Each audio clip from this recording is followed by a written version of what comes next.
What's going on, ladies and gentlemen? It's your boy, Ack Reacher. I never steer you wrong. Shout out to the mighty LDBC and my crew, the full Berserker clan. We in this thing. This is another jab session of the Jab Jamboree. I got YG Knight in the building. You know what I'm saying? You know what I mean? I just want to say before I let the brother go, like I said, I respect him because he's willing to come on a platform, speak his piece. He also gets another notch in his belt with me because he's from New York. If you're from New York, I got no choice but to ride with you. You're, and I'm not capping. You know what I'm saying? I just got to. You know what I mean? That's just how I was bred. You know what I mean? Um, First of all, YG, man, how you feeling today? And just want to say, bro, I appreciate you. You know what I mean? You know what I mean? Jumping on again. YG, you there? Yo, Yeah. yo, what's good, my people? It's good looking. Yo, salute to you, man. Salute to everybody that's tuning in right now to the show. You know what I mean? My Queens people, my Far Rockaway people, everybody that's out there. Yeah, Yeah, that's man. crazy. I got mad family in Queens. We might be fucking related. You never know. Ugh, I told you, Yo, Sufton, Linden, Baisley. You know what I mean? I got them in the American Towers, Inwood, Queens. Oh man, man, this shit ain't even funny, man. Yeah, I mean, but I was bred up in Harlem. You know, what I mean, I was born in East Morningside Hospital. You're, my people's from the Polo Grounds. So, but I got family everywhere in the city. But we be talking. We could talk about that. You know, what I mean, off the live. But yeah, man. You know what I mean? A little bit of Henny and all that. Yo, but yeah, today was a good day in the sports world, man.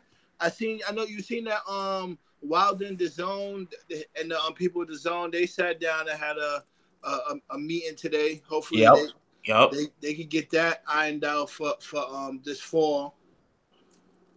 You know what I mean? That's why right now it's more important than ever for everybody to buy that Wilder fight. We all know he gonna knock out Brazil, but we still gotta show support.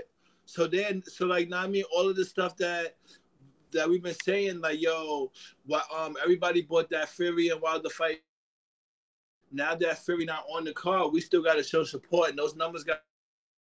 So it proves like, yo, like that was Wilder's making. I mean, it don't matter who you put him in there with, we gonna come out and support.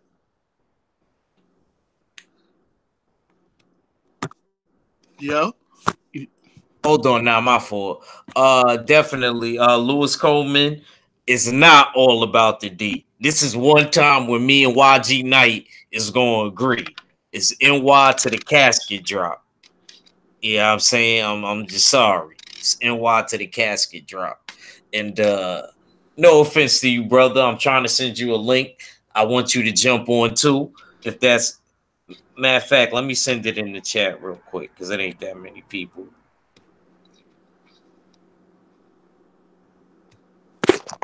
Oh, let me you sent that you put that in the what you call it too, so I can send that out. Huh? Put the in the chat so I could send it out too. I was gonna send it out to a couple of people to tune in. What? Yo, matter of fact, since you go in the chat so that you can sub to the page now.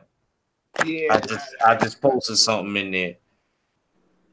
I'm looking. But Yeah, well, don't.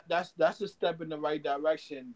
That he what you call it, so he can finally I get. think I agree with you. I think that you know what I mean. Wilder meeting up with the zone. You know what I mean. Which a lot of y'all people out there, I don't want y'all to think that that has anything to do with Eddie Hearn.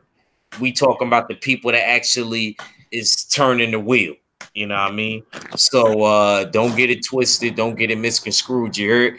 You know what I'm saying? This is real business, you know what I mean? And if it's gonna make Anthony Deontay Wilder get Anthony Joshua, I'm all for it.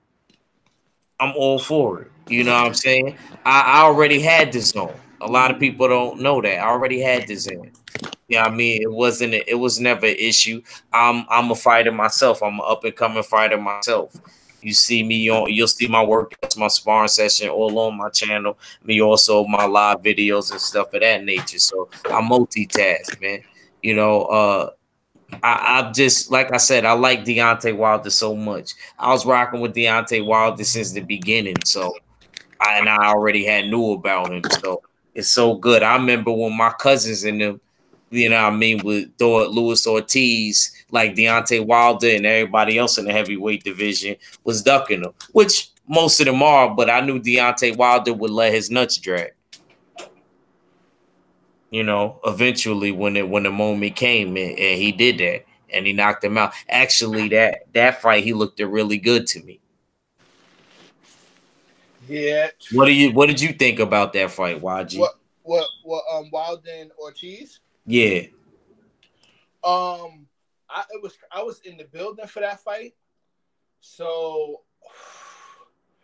at one point, like I mean, I was excited to be there. Then I was nervous. Like you get it, like yo, it's like it's a different kind of energy for like in the what you call it in the building when you're there. Like it's a different energy. Then he was rocked for a second, so I'm like, oh no. Then when he rocked him back, it was like the whole building was going crazy. Then when he finished him off, it was like it was just like yo, all right, let's go get some drinks now. Know what I mean? And roll up it's like it's a wave of emotions. It's hard to explain. You got to be there for it. That's why I know for the people that's going to this Mikey Garcia and Spence fight this weekend, when you in the building for that or any fight that's that magnitude, that you like, if you appreciate boxing and fighting, like the feeling you get is hard to describe. As a lot of feelings, a little bit of nervousness, there's a whole bunch of things there. I can just imagine if you in the ring. That's why my hat's off to you when you get in the ring. Yeah. I mean, you know me, I'm one of those type of dudes. I fight so much. You know, what I mean, it is a little different when you actually are competing in the competition and things like that. It is a different type of feeling. But me personally, I really like it. You know what I mean? I was always one of them pretty niggas that liked the fighting. You know what I'm saying? It never bothered me. You know what I'm saying? So you know, I just, you know, like I said, certain dudes is different. You know what I mean? Certain guys, it takes a lot for them to even have a regular fight. You know what I mean? But with me, Yeah. I never had an issue. I come from a fighting family, you know what I mean, on my father's side. My father is Cuban, you know what I mean? My mom is Nigerian. And you know what I'm saying?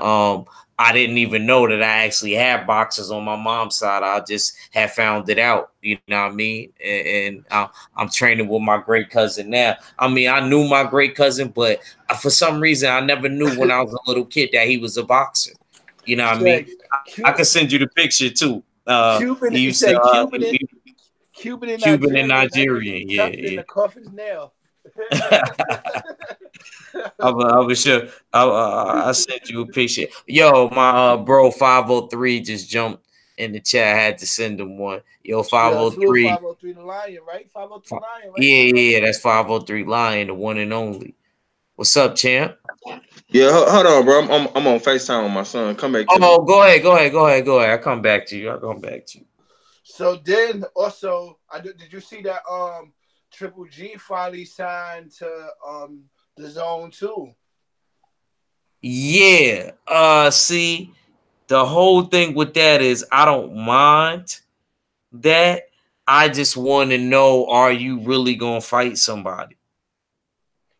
Are you, you know what I mean? His Are you not? I don't look. I want you to his I first want you to statement is fight this. Andre. I don't His, care if you fight two bums. I'm used to it. But are you gonna fight, that you know what I mean, you somebody said the like name too. That's the name I was looking for. His first comment that I seen is that he said he'd fight Canelo he'd fight Canelo again, whether he win or lose to Jacobs. Meaning he won that fight again. I don't know if that was just the lead up because he signed the contract and everybody, what you call it, which I kind of respect too, because you know what I didn't like? I didn't like when Hurd, after Hurd the title to Harris, Heard say, "Yo, I don't think I even want to fight him no more. I only wanted to fight him to take his O." So I didn't like that. Um, I didn't like that. I'm not gonna sit here and lie. You talk about Hurt. Yeah, what Heard said that. Like I like at first I was almost about to criticize Triple G for saying, "Yo, I want to fight Canelo whether he win, lose, or draw. Like if he lose, I still want to fight him."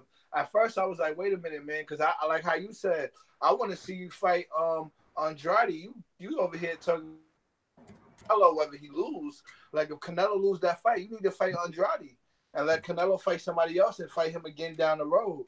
He got a what 10 fights left on his deal. He ain't going nowhere. I'm gonna be honest with you. Hurt ain't never really wanted that interaction.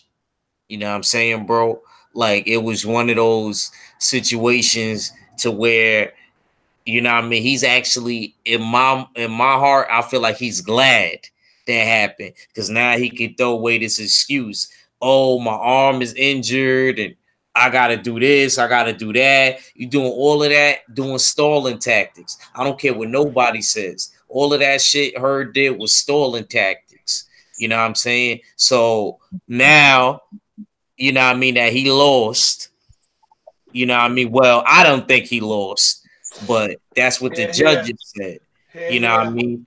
Yeah, So now you got a whole nother excuse cooked up why you can't, you know what I mean? You can't fight the man. And I just don't appreciate that and I don't respect that, man. Right. Yeah, I'm back now, bro. Now what's the topic of now we discussion? what's going on? We touched a little bit on Wilder speaking with. Well, just now we stopped at the 154 division, but we was talking about the middleweight division with Triple G finally signing to the zone. Oh, okay, yeah, man. Triple Z. Yeah, he ain't talking about nothing right now, man. He ain't really making no noise, man. I'm not. I'm not excited about Triple G, man. You know what I'm saying? He already doing some shady shit to me. What it seems like, cause yesterday he had his press conference, and like the homie Fuller was saying, the motherfucker wasn't even speaking in English, bro. Like he didn't want to answer certain questions. You know what I'm saying? And I just don't want to see him fight Canelo on that DAZN deal, man. He got to fight all these other guys, man. Half of the middleweight division is, you know what I'm saying, is on the DAZN and they champions. So I want to see him fight Andrade, Jacobs, all these guys. Yeah, well, maybe the Andrade fight. I definitely know that they're not even gonna even try to cook up the Canelo. I mean, the Charlo. Um, well, hold on. Let Fuller, you there, brother? Yeah, what's up? Okay, what do you think about what we was He just got to turn talking? his mic up. Yeah, Talking oh, about I'm gonna what? turn it up. I'm gonna turn it up. Talking about what? Uh, We was talking about the middleweight division. Yeah, man.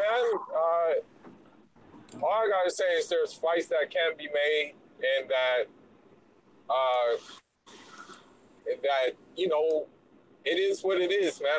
I said like everything that I really can say about the middleweight division. That there's fights there that can be made, but some guys aren't sure if they're middleweights or super middleweights, like Billy Joe Saunders. Oh, I don't want to fight at 160. I'm a fat bastard. I'm gonna fight at 168. Oh, I can't get the 168 strap. Oh, maybe I can fight the dude for the 160 belt. So like it's just a bunch of Tweedle this and Tweedle dumb.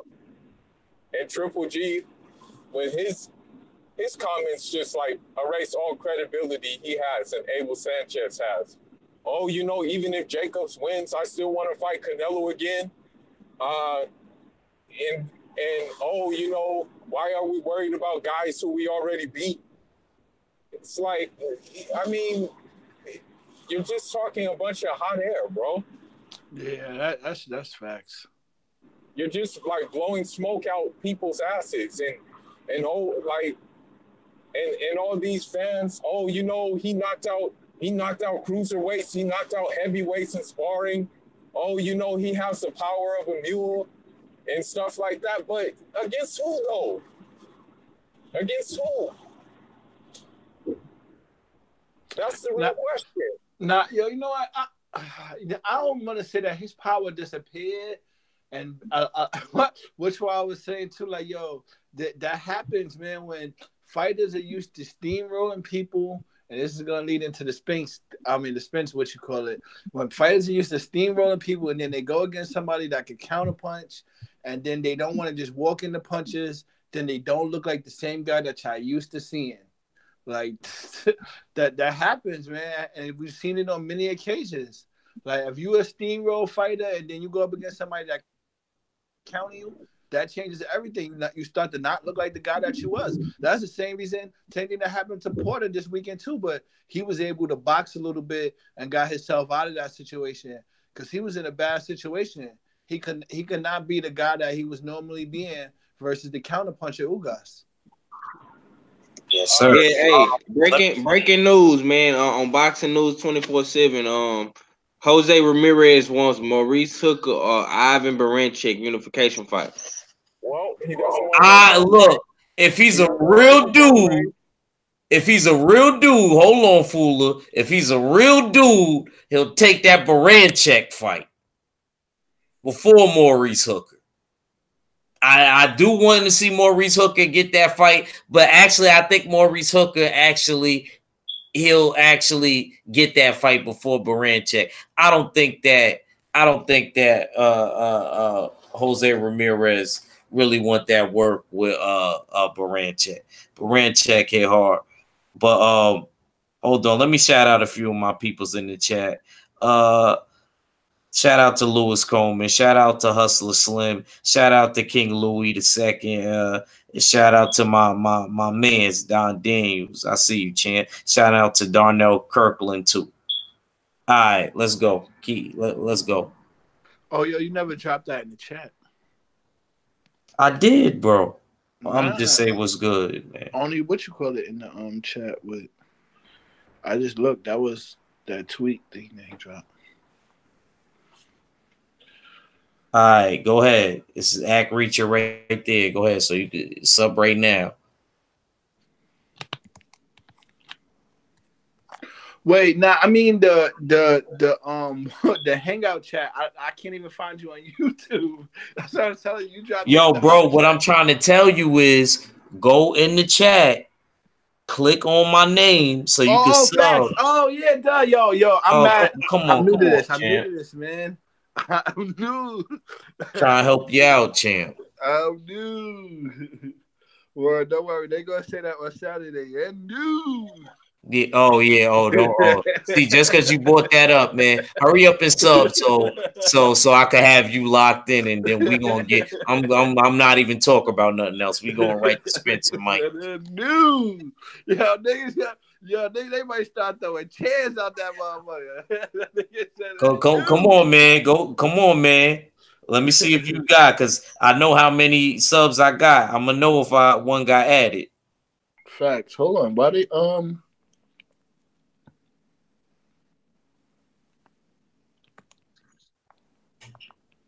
I just went to the. Go ahead. Finish. Start the what you call it up, but that's just asking me to add people. It's not even. Nah, bro. What you do is you click on the picture, and then it's gonna say go to the channel, and then you know how to subscribe, right? Yeah, I know that part, but that's the shit that is not letting me do. It's telling me some other shit. Hold on, I got the what you call it. Keep going because I'm live, and I sound mad silly. Bro, all you gotta do is click on the picture. It says go. It's gonna say go to the channel. They're gonna give you the option to go to the channel where it says Act Reacher at in them yellow letters. Click on that. Go to the channel and then sub, man. You acting like you don't want to sub, man. I ain't think you ain't riding. I ain't starting to think you ain't from New York. Don't let the homies prove us right, man. Nah, man. Cause they said you was on some double agent type shit, bro. Yeah, yo, that shit was out of control, man. Double agent. Oh, they did. I never heard that. Whoa.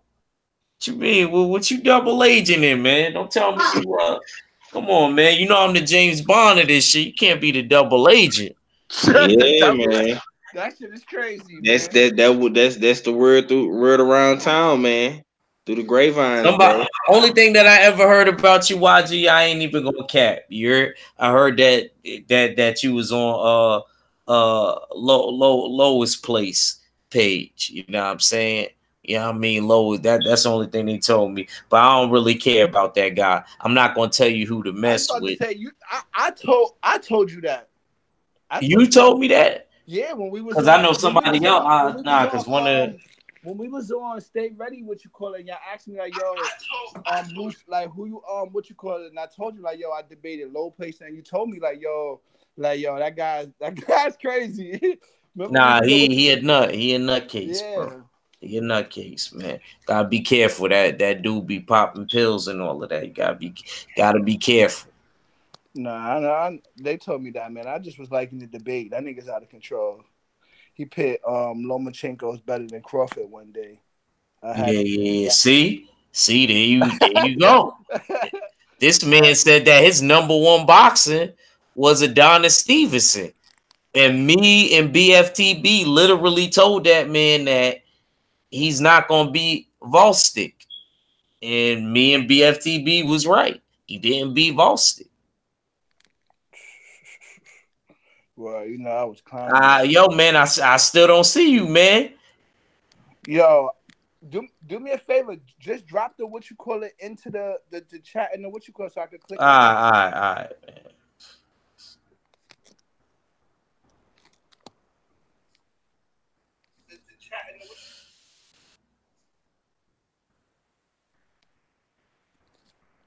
Yo, all right, let's talk about Mikey and Earl. So, explain to us how Mikey is supposed to do this miracle on 34th. Nigga called it miracle on 34th. You know, you from New York too, so you know what I'm talking about. I know, but that shit is crazy. Nah, man, you're some timing, man. Timing changes everything. He got to be on time. So you think that he's just gonna box his way into a decision, basically? Yeah, and also I think he got to time him, and then makes not and Spence already kind of said like, "Yo, I have other tools in the toolbox." So I think even though I think after watching that Sean Porter fight now, he might say, "Fuck it," like, "Yo, I might have to just stick with Plan A, not even trying to switch it and box and do nothing else because." That shit could get him clipped even more if he sit back and try to box him. But who the hell is Sean Porter though? Like, you got Fuller started. Fuller, go on a rant. Go on a rant. Whole time Sean Porter is not like. And the thing is, Errol Spence doesn't fight like Sean Porter from the jump. You know, Errol Spence's style is different from Sean Porter's style. You know, so like we can't say that like. Because Sean Porter tried to box, which, I mean, to me, in my opinion, he was just bouncing around on his toes, moving around the ring most of the time, throwing a counter here and there. But if you watch the Lamont Peterson fight a little bit closer, Errol Spence actually boxed. He actually counterpunched in that fight and was actually boxing. You know, it was just later on when he broke him down. But there were points in the fight in which I was watching, in which he was boxing, which he was timing Lamont Peterson. So he can do whatever he wants at this point.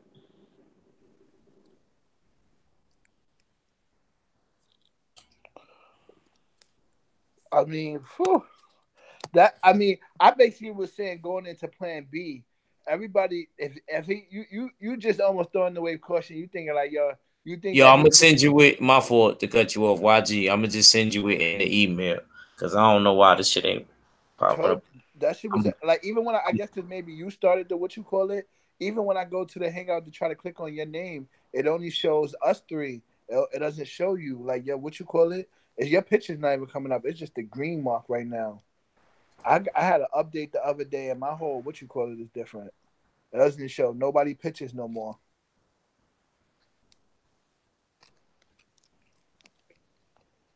Don't worry, I'm about to send it to you now. But go ahead, say what you were saying. Keep it going, keep it going. And then I want 503 to comment on. Now go ahead, 503. You can cook. Nah, but you ain't even get to finish because I just. Hey man, we up, man. Listen, bro. You can try to decipher in your head a gazillion, fulfillion, a million, trillion ways on how you think Mikey gonna win, bro. But let me tell you something, man. Mikey ain't got no plan. Ain't got no plan. A through Z for no destruction, bro. I don't care how many adjustments he make. What type of punches? The type for okay. First of all, for the type of punches Mikey like to throw, bro, he's gonna get countered with something. You know what I'm saying? For one, he like to throw the left hook and the straight right hand. You know what I'm saying? And you going up against the southpaw, man. And So those are the best two punches to throw against the southpaw. yeah, but what about the southpaw right hand though? What about the straight left? You throw the left hook over the jab, and then you come with the what you call it, the right hand when Spence likes to lean to his left to throw that hook to the body. You think Mikey's that fast? If you look at Spence, he dips his head in before he throws that body punch. He dips all the time. Okay, what about that? What about the right hook to the body? Cause when you throwing that left hook, your whole solar plexus is left open. Yeah, well, I figured that he's gonna throw his left hook when Spence jab. He's gonna hook off his jab. Go ahead, Fulton. How is he gonna reach him? How is he gonna reach him? He's not. What you mean reach him? Spence is walking right into him with no head movement. Mikey got head movement. Y'all said it like Spence is hard to find. Matter of fact, right in your chest. YG. Let Fool rebuttal what you just said. You go on mute and you go check your email. I got you. That just came through too. I got you. The thing is this, man. If Mikey throws a jab, he's gonna get caught with a hook. If Mikey throws a hook, he's gonna get caught with a straight. If Mikey tries to throw an uppercut, he's gonna get caught in the body.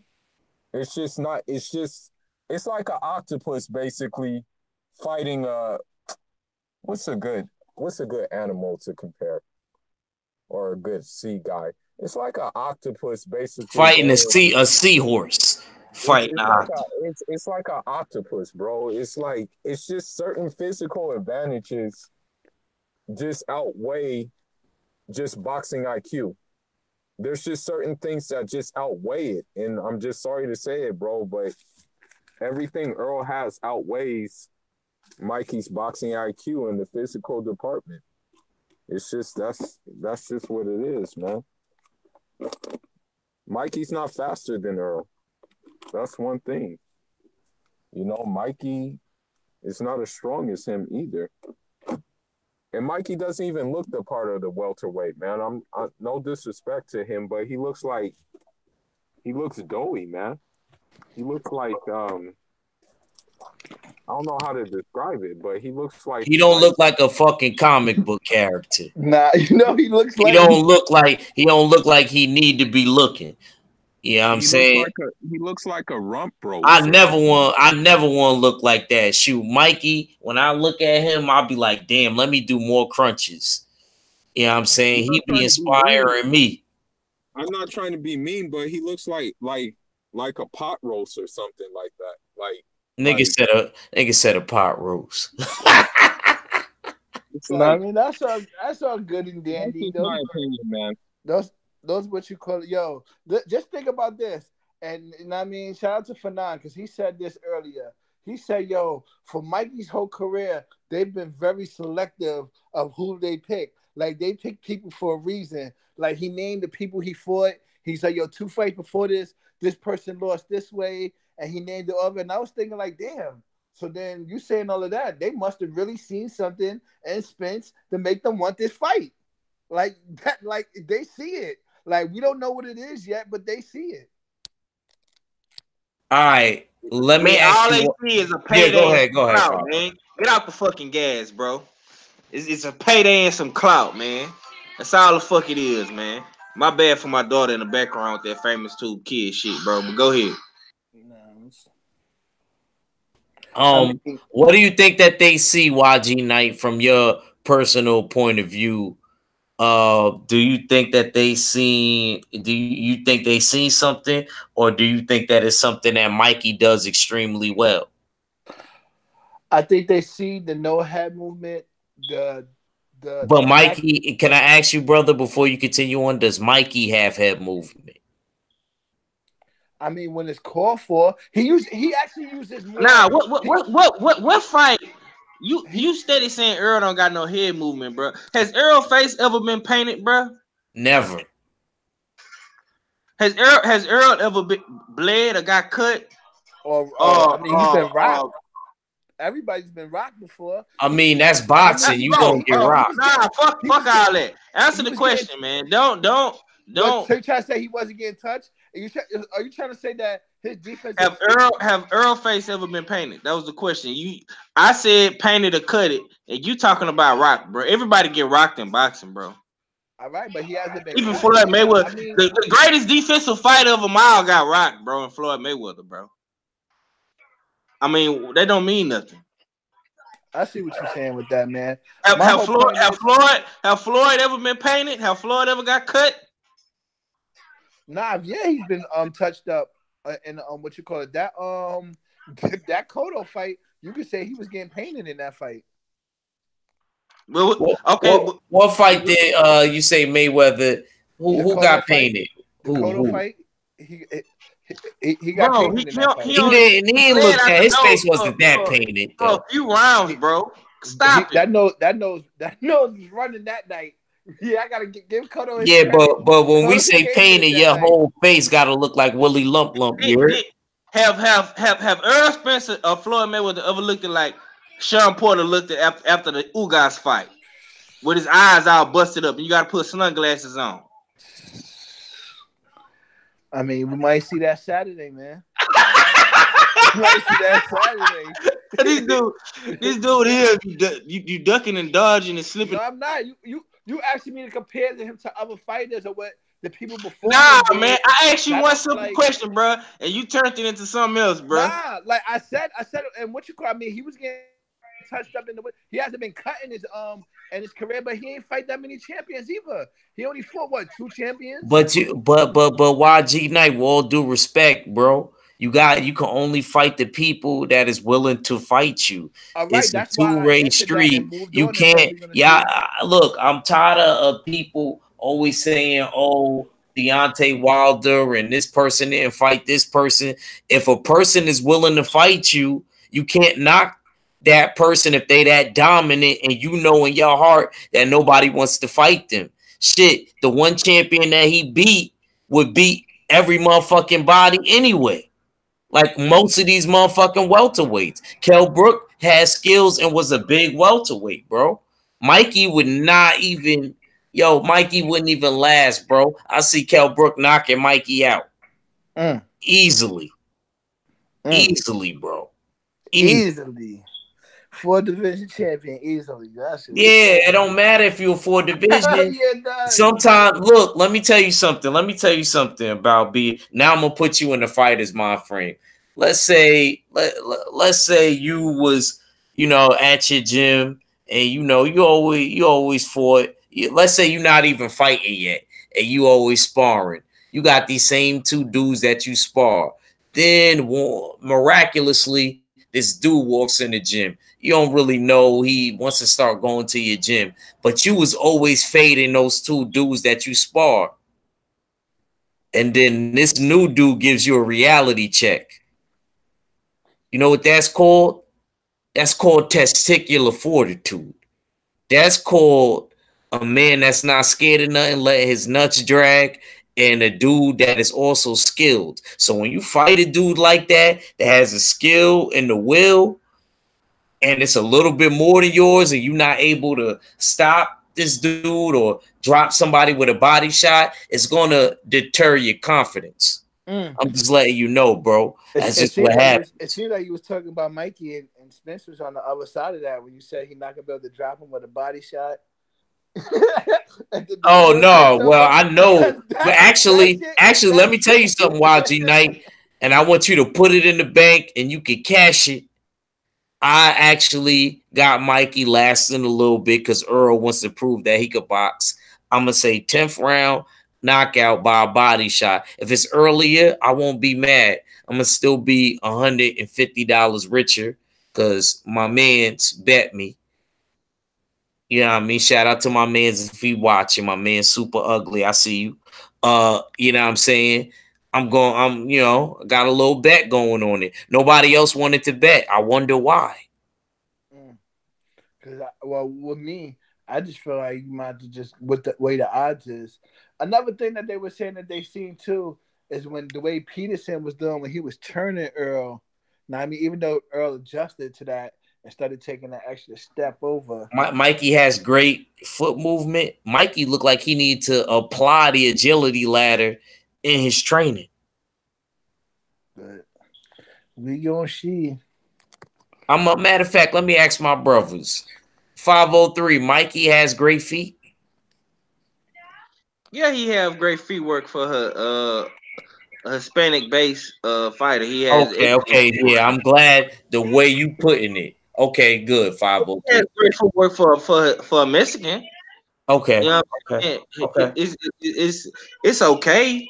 You know what I'm saying? He's not moving like Sweet Pea or nothing like that, or he ain't moving like Floyd Mayweather, but you know, his feet work is okay. You know what I'm saying? It could be better. It could be way better.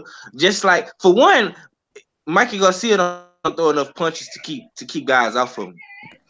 That's your main problem. And like I said, the punches that he like to throw, man, he's gonna get countered, man. The left hook is probably the most easiest shot to counter in boxing, bro. Cause you can go to the body, you could throw an uppercut, you could throw a straight punch, you could throw an overhand punch. You know what I'm saying? So I just see Mikey getting countered all night when he tried to throw his money bag left hook, man. Cause that's his favorite punch, or the right hand. And I see Earl countering his right hand with the straight left or the jab. Okay. You know You, what I'm saying? you heard the man. And, Um, and Mikey, his footwork is really gonna be tested in this fight because we all know Earl is a master at cutting the ring off. You know what I'm saying? So we're gonna see how good his footwork really is. Fuller, you What's there? up? Yeah, Um, what's up? how do you feel about Mikey's footwork? And then I'm Uh, gonna come back to YG Night. it's just like basic footwork. It's not really any special footwork, but it's like basic footwork to keep the distance to get you out the way. But he doesn't really use lateral movement. He doesn't really use lateral movement or anything of that sort. Very special. As I said, he's a very good, solid, fundamental boxer, but he doesn't do anything. He doesn't do anything that like makes you stand out and say, "Damn!" Like he does all the basics very well, but he doesn't do like other things. Because the thing is, you can be a fundamentally good boxer, but you can be skillful as hell. And I think like that's what separates like other guys from other guys is that he's a very great fundamental boxer, but he's not skillful.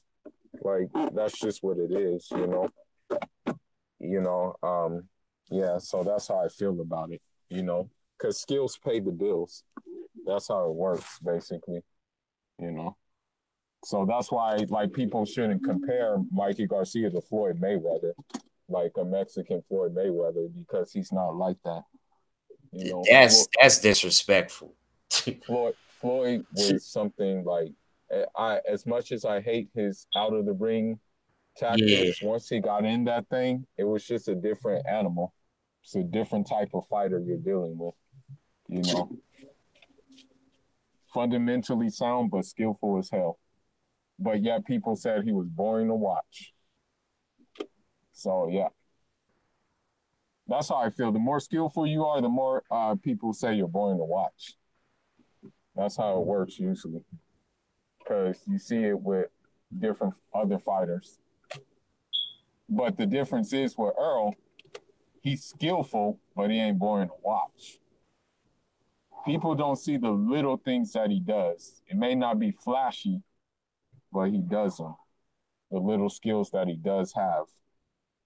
Not the what I mean by little skills. I don't mean by he lacks the skills of it. I mean that he does subtle things that people don't realize, that you're like, damn, this nigga got something.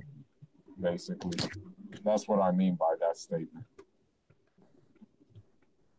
But that's all I got about it.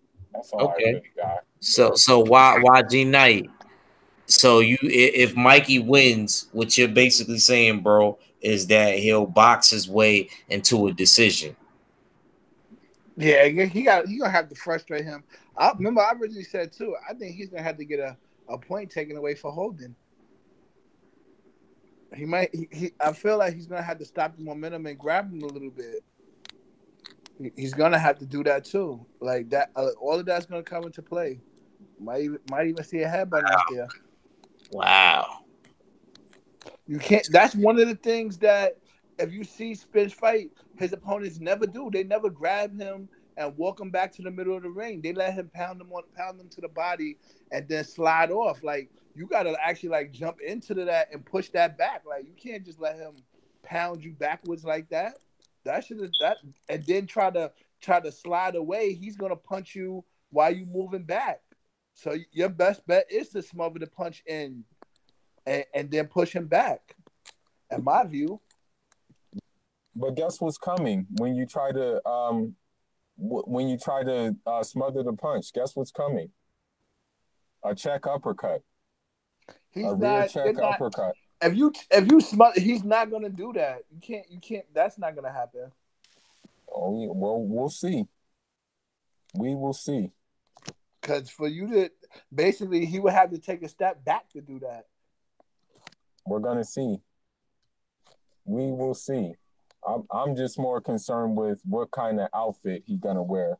He'll probably do the Cowboys colors again, and I don't know. Yeah. I don't know if he wants to wear white because I just for y'all's sake, I hope he don't come out with the American flag trunks. Cause that shit is I hope he doesn't come out with white. Everybody I hope he doesn't come out with white because there'll be too much of Mikey's blood on his gloves and the shorts. You know Mikey knows. Okay, say it. Mikey. Say it, you say, baby. Mikey. Mikey gonna get his ass whooped. Say it.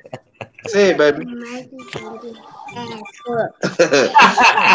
whooped. You say Tracy is. Dag, man, even a little kid know. Now look, YG Knight, if some miraculous miracle happens, brother, listen. I know it ain't gonna happen, but listen, bro, I wouldn't. This is why you need to sub to my page so you can know that I'm going on, because I'm shooting you the link first.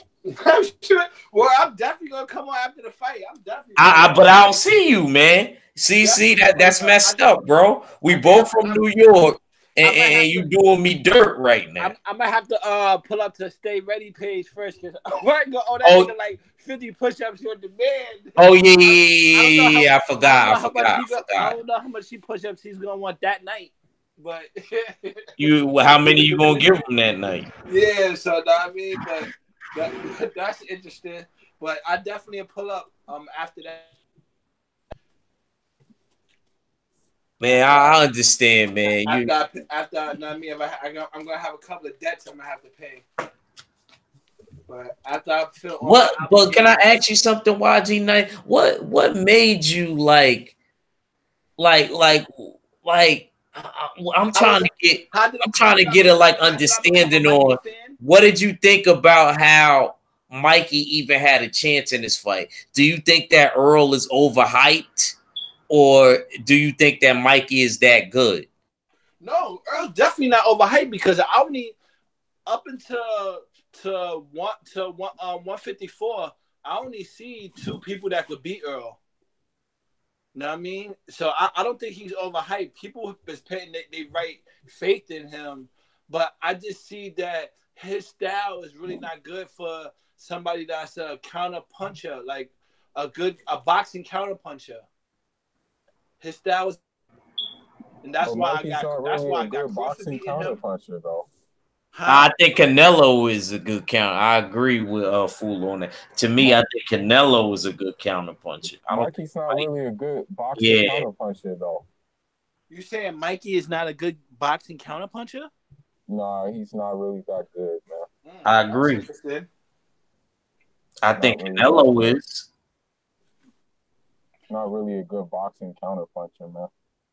Oh yeah, this man that you talking to, Fool of Sports, he's also a fighter too. So So how would you describe Mikey? Because you don't describe him setting the distance, counting the people, setting I traps. would call him. Basically, Mikey is a boxer puncher, but yeah. But he's not like someone that I consider like there's different styles to boxing. There's swarmers, sluggers, boxer punchers, outside boxers, and most fall into the category of boxer puncher, like Mikey Garcia, but there's subcategories within that, and Mikey doesn't fit the categories within that. Like you have boxer punchers who can counter, you have boxer punchers who can bang, who are knockout artists. You have boxer punchers who pressure you. Mikey is just a straight out boxer puncher, just period. There's no subcategory with Mikey. That's the way I see it. I could be wrong though. I could be wrong. I respect your opinion on that, but to me, he's more like when I say somebody's a puncher, I put them more in the category like they can hit you with one shot and then that changes the whole fight. Mikey doesn't really have that punch. Like that's why I say he's a counter puncher boxer. Like he counters people and he still boxing them, but he's not really one punch is gonna change the whole fight. Like usually he counter somebody, he takes things away from fighters. Like he's a smart fighter.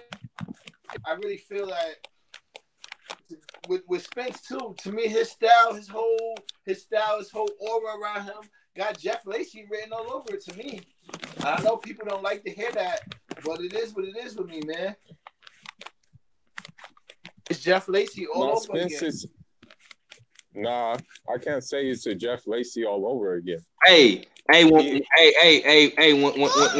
Spence puts your nigga in the body bag, bro, you gonna have to put some respect on my boy name. This Jeff Lacey is disrespectful, bro. That is disrespectful. Jeff Lacey does not fight nowhere near like Earl. Jeff Lacey didn't even throw the same amount of punches as Earl did. Come on, YG Knight, and you know that. You going on for what them UK dummies was saying during the Kell Brook buildup. That's what happened. They was saying, Earl Spencer's is Jeff Lacey. Nah, man, get out of here. He's way more skilled than Jeff Lacey. Jeff Lacey ain't make no damn Olympic team. Nah, y'all misunderstand what I'm saying. The impact of steamrolling people. Y'all remember? Yeah, I agree. I know what you're saying. It's easy to pull on him now that he's got those losses. But before that, before the Joe Calzaghe fight, bro, and I went through this because I had Jeff Lacey losing the Calzaghe fight, and everybody was talking to me just as crazy as y'all talking right now. But see, one difference between that fight is, they was in the same weight class. You know what I mean? You have to understand size matters, especially when another person is skilled. You know what I mean? Don't worry, you'll find out on Saturday. I'm gonna be looking for you on Saturday. But see, you ain't subbed to my page, so I know what you're gonna do. Yes, I did. I even wrote in the chat. You bugging. All right, maybe he ain't come through. But shoot, when I go live, don't worry. I'm gonna try to send you that link because my bros is gonna be out in Dallas anyway. So I'm gonna be the one holding the set. Yeah, you heard? So I definitely want you on. And I'm talking about right after the fight. Shit. Everybody saying Spence gonna hurt that boy. Gonna beat him like he was his daddy.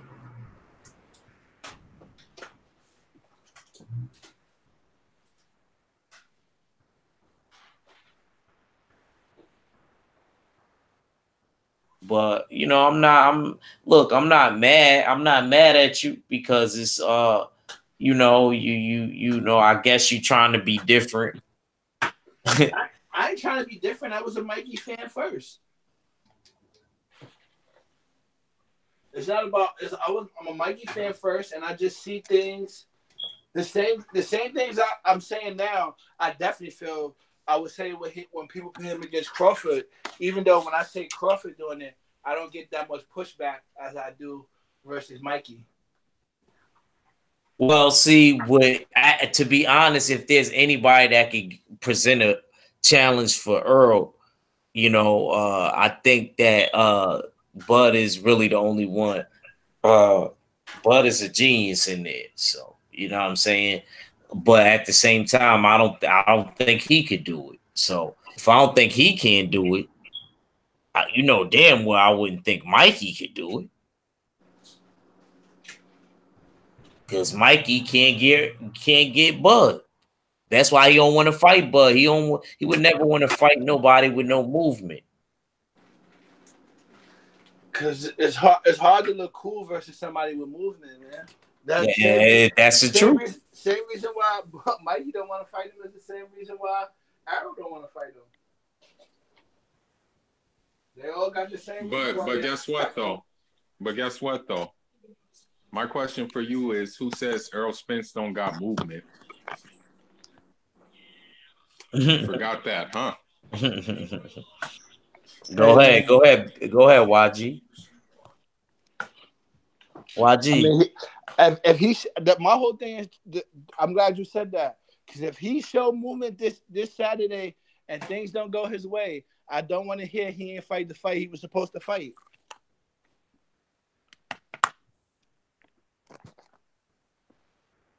If he you say it's funny that you say if if we know Earl is gonna win. Every other person on this panel. I'm talking about if he fights that other, like if he comes out with a different style and things don't go his way because he went that because you know everybody gonna say, yo, he should have kept on pressuring him. It's like if Ugas would have won that fight, everybody would have said, yo, Porter didn't fight his fight. He was trying to do some backup shit. Niggas would have said that. But he won. So what I'm trying to say is if Spence come out and try to box instead of bullying in, or he get countered and then he just try to box after that, don't be like nobody want to hear, yo, he didn't fight his fight. Cause you sleep bad. Stop. Move. Go ahead, bro. My bad. Hold on. Let me shout out my boy Battle Hub. What's up, Battle Hub? I see you in the chat, champ. My thing is this. I have supreme confidence in Earl winning. I don't really see anybody. I think Earl's challenge is not going to be in the welterweight division. That's how strong and gifted Earl is. I think his challenge is going to end up coming from when he moves up. I don't really see nobody right now, you know what I mean, that could really deal with him right now. That's just my honest opinion. Like I don't see it, bro. I'm not trying to be funny. I don't see it. I'm trying to see it, but I just don't. Yeah, don't worry, man. Life is funny. It makes believers out of all of us. I mean, that shit is crazy.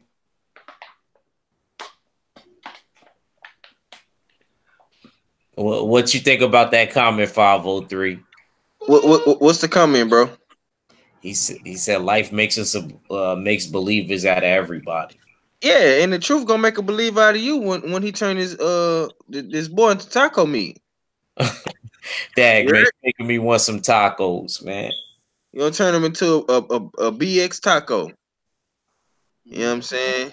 Just how y'all boys like it up there. You know what I'm That's saying? Y'all, crazy. yes, sir. Yes, sir. We're gonna make you a believer, man. We're gonna make you an Earl Spence fan, man. We're gonna make you, you know, we're gonna convert you, brother. We're gonna baptize you, man. Now look, you laughing, but we done made people believe. We made look, man, some dude that was the ultimate Keith Thurman fan. He seen Keith Thurman fight, he wasn't a believer no more, champ. Nah, yo, I'm just saying though, man, you guys don't lose faith, man. Just because you lose the one guy, that don't mean, you know what I mean? Your Spence could still be that guy after this. Like, he could go back and fight Porter. Trust me, after Mikey beat him, the doors is going to fly open. Everybody's going to be jumping out the window. Man. Watch everybody get brave after that. That nigga going to get some more offers, man. I just want to know if you're gonna really be around Saturday. That's a fact. Man, that boy gonna be ghost. Yo, I got you. After what you call it, I'm gonna send my phone number in the chat. I ain't ducking. Nah, we ain't got. All we need is your email, man. I'm too tall. I'm too tall to be ducking. This dude hilarious. Yeah. That boy gonna be more low key than Kanye's piano. Nah, man. Everybody, yo, trust me. I don't want to run. Yo, it's cool, man. I had worse losses than this, man. We lost to the fucking Eagles last year in the Super Bowl. I had worse losses than this Mikey, what you call it, man. Okay. We're gonna see. But you ain't on public record numerous times, you know, rooting for the underdog, man. You know what I'm saying? I've had some. You've been on the whole tirade for the last past 2-3 months, bro. Multiple LDBC channels, man. My channel, Act channel, Stay Ready. That's a fact. I mean, like I can't. I know switch channel. I ain't gonna be on your channel talking one way and then go on another channel saying something else. That ain't gonna look right. And I respect you for that, my brother. Just keep that same energy, bro. Like my brother Act say, just keep the same. That's a fact. If we lose though, it's gonna be a little bit more respect on it. I'm gonna get what you. One thing that I'm gonna say is this. After we obliterate Mikey, are you gonna give Earl his ultimate respect for that win? No. Yeah. I mean, he's gonna give him like I just said. I'm talking about you as an individual. That's why I said fact. Like I just said, the only other person that I could feel that can beat him is Crawford. That's under the 154 division. So I won't be picking nobody else against him. So if he fights Pacquiao or Thurman or Porter or Garcia or any of them other dudes, who's the dude that Garcia's fighting? I doubt it if he get that fight. But even if he fight that guy, Adrian Granados. Yeah, if he fight that guy, you can't even bring him up, man. Nah. I'm just saying. I'm just. That dude is a peon. What the Rock used to say, you are a peon to the Rock. I'm just naming all the people in the 140 division. There's a couple of people that I feel he would be at 154 too. All of them niggas at 154 ain't nice. There's a couple of people that I feel like he would be able to beat. And I would agree with that assessment. There's a couple of people up there that they wouldn't be. Nigga, don't start escaping right now. No, I'm not what you call it. I'm keeping it in 100. I can't. Then I would be hating if I be trying to say some niggas that I know for a fact is not better than him. Like that's crazy. I'm not like that's not my style. So you saying you saying that Earl can go to 154 and beat most of the guys at 154, but he can't beat a guy that's moving up 2 weight classes, bro? Because some of those guys at 154 can't box to the necessary boxing skills to Tony Harrison can box. Jamel Charlo can box. You know, you already know how I feel about Jamel 503. Oh Lord. He said, "Oh Lord."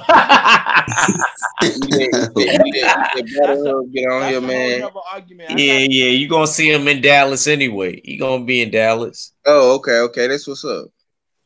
yo, and that's messed up too. Because there's certain people that jumped You off going the to the fight bandwagon too, because 503? Yeah, I'm gonna be he, down he there. lost he lost to what you call it, but I still think that he's still an elite fighter. Who? You Now, thought Carlo lost to Harrison? no, I thought he won that fight. I actually think that what you call it did worse than he did, and he almost could have lost. But I just feel Dog, like Maul did worse than Mel did. yeah, but I feel like Somebody else said that to me too. I feel like he only did bad like that because of the result of the first fight. That's why I think them two fighting on the same card is a dub from now on. Like, Yeah. Well, they about to do it again. There I is. think Maul had a better performance. I agree with Battle Hub Me with too. that too. I think Maul had a better performance too, but I mean, I already know how Jamel fights, so I knew he was but strong. I think still that don't mean that I think that Mel lost. Though I think that Mel won the fight. Battle Hub even said that he thought Mel won. Yeah, I thought he won. I picked Tony Harrison though, and everybody was saying I was gonna eat Yeah, my you crow. right. You did. You definitely did. Definitely did. That shit was a highway robbery, man. I'm glad I'm not the only person that feel like that, bro. But that shit is crazy. I ain't gonna lie to you though. I hope them same judges that judged that fight is gonna judge it. This dude, you fooler. Hold on, fooler. Where you at? Where you at, fooler? And they You hear this guy? You heard what he just said? Yeah. This dude, YG Knight is crazy. man. And they like what Harrison did. They gonna love. No, them judges is from New York. Them same judges might end up judging what's her name's fight? Granados and nah. Yo, who was that? That was Julie Letterman, right? That she Yeah, Julie Letterman. yo, Yeah. She is out of control. That is out of control. Yeah. Out of control. Child And Letterman's daughter. And her pops too, yo. Her pops cards used to always be way different than the people judging the fight. I'm not. He was an unofficial judge always on HBO, but he actually was a real judge back in the 70s. He actually judged the Ali Norton 3 fight at Yankee Stadium, and I'm not gonna sit here and cap, man. He gave it to Ali, so I already knew he couldn't really judge fights. Battle Rifle, remember that because he's a young historian like myself. Right. And you got Norton winning that fight? No, yeah, I had Norton winning that fight. The only fight that I felt like Ali won was the second one against Norton. He obviously lost the first one, but I give him credit. He was a dog. He fought with a broken jaw. Mm. Because Norton broke his jaw in the fight, right? Yeah, he caught him with a because Ali was fucking talking. Hey, like my uncle said, if you gonna talk shit to somebody, Yeah, see, I don't be he's like, you know what I mean? Too. If they getting close to you, stop fucking talking and close your mouth. I don't want to bring that up when y'all be like, yo, nobody on his resume could beat him, because if you start doing like, you just throwing all history out the window. Because look how easy those guys fought like Frazier, and they had no problems with him. But like Ali struggled with him, like, and Foreman, like the niggas that Ali struggled with, Foreman destroyed. But Ali, yeah, that's why styles make fights. Exactly. And it's not always even the style, bro. I could go deeper in it for you, man. It could be that day, that night. Like you could have gotten into an argument with your girl, maybe something going on with your kids or your mom, your daddy. You know what I mean? Your sister, your brother. A whole bunch of factors play into a fight. And when you pop into a ring. The great thing about that era, though, bro, that I love is that all those guys fought each other, man. So to me, all those guys go down as greats, man. I agree with 503. Yeah, Foreman, Ali, Frazier, Norton, Ernie Shavers, all those guys, man. I respect all. Facts. You know what I'm saying? Even Sonny Liston as well, man. You know what I'm saying? Forever, however long he lasted, man, back in the 70s and 60s, man. All those guys fought, man. You know what I'm saying? And I think George Foreman looked it so good because he didn't go up against Ali into the end, and I think that was for a reason. You know what I'm saying? Because Ali was probably the best boxer out of all those guys, man. And Joe Frazier was never the same after that Foreman fight anyway. You know what I'm Hell saying? Foreman took like 6 fights out the dude, man. You ain't lying. Mhm. And then you gotta think about it. He fought him twice. Yeah, he took 3 fights out of them each time. They fought, and I'm telling you right now, that's what's finna happen to Mikey, bro. Yo, I knew Earl is you finna was take gonna like go. three I knew fights you out was of him, reading bro. that way. You was I'm starting off telling with you, the bro. you If they don't, started off with bro, the Texas boy. if they don't throw the towel in by the 6th round, bro, You gonna be nervous? you better be nervous. I ain't got nothing to worry about, bro.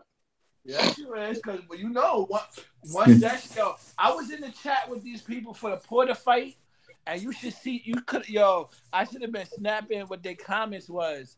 Like, bro, the nervousness was coming through the words, man. That shit is crazy. Like they You saying, you yo, think I'm Mike about to be dominated? cold. Why he fighting like this?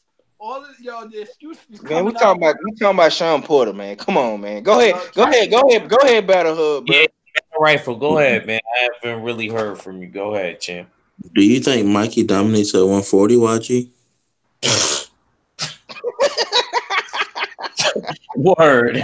like What? five, like Bro, 503 you, just you left. know how many killers is at 140 waiting on Mikey? Bro, He he couldn't get past Lipinets. he picked Lipinets for a reason, man. He picked Lipinets and didn't do that good, man. You knocked him down one time and you couldn't finish a man with 13 fights. Well, I don't know if that's fair. I mean, if we're being honest, he dominated Lipinus. He was getting touched up a little bit, but he did dominate the Yeah, he guy. dominated. And look, battle rifle, Okay, I don't disagree hold on, with you. hold on. Let me see Garcia do that to Josh Taylor, a pro grade. Yeah, Yeah, Josh yeah. Taylor. Shit, even Maurice Hooker. I All give him right. credit if he could do that to Maurice Hooker. All these guys y'all naming, them niggas is gonna disappear after this Spence fight. They ain't gonna want to get No, no the more. fuck they not, bro. They Why? champions. For Mikey? Where they going? They don't want that If shit. anything, that's going to fucking entice them probably to fight him more. Do you think Mikey? No, that fight would never happen no time soon. But do you think Mikey would beat Jose Ramirez? He probably can beat I think so because I Ramirez. heard they be sparring anyway. So I think he could beat Ramirez. I think Josh Taylor will be a tough fight for him. I think Pro Gray will be a tough fight for him, and Hooker. Mm. I think all those fights is tough. He might beat Baranchek, but Baranchek will give him. He has a chin. I And don't know, man. I think I can see Mikey getting knocked down You seen by Hooker? Baranchek. I can see that. You seen Hooker fight on Saturday? Yeah, Shit, that he boy. still, he still, he's still gonna give Mikey some problems though, bro. Nah, yeah, I understand that, but that boy, he's standing too straight up. He gonna get hit with that left hook. He might. He gonna try to hit Earl with the left hook, bro. But I know what Earl is gonna do. Earl is gonna counter that left hook, man. If he catch Earl with that left hook, man, it's gonna be early. And I guarantee you, bro, he ain't gonna hit him with it too many times, man. Because that's the he is. If that's the case, if he don't hit him with it too many times, that means Earl ain't bulling in, and then Earl ain't gonna nigga's respect gonna his be power, bro. upset, Earl B. is not gonna respect his power. I don't give a fuck how much snacks supplements you take, what type of machine you get in, what all that bullshit he was doing with snack. Ain't none of that shit gonna matter, bro. I feel you. Bill better Yo, start taking some. I like how y'all feel like Earl gonna come out there with Mario with the star. That's what's up. You talk about him, shoot, Okay, Mikey need hold on. one of them green mushrooms. Let's get battle rifle take on it. How you feel the fight gonna go down? You gonna be in Dallas for the fight. So how you feel?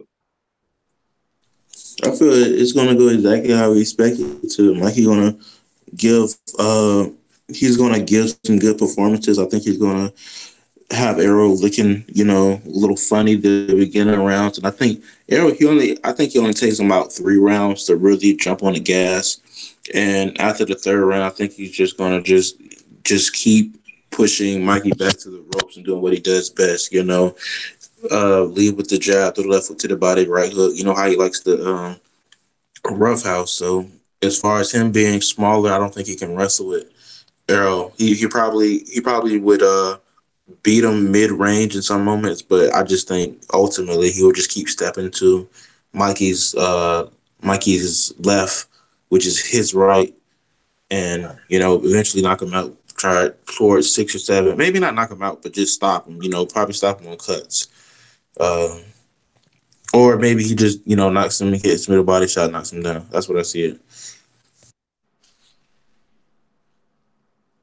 My boy Hustler Slim said he doesn't have snap on his punches. He has snack on his punches, referring to Mikey.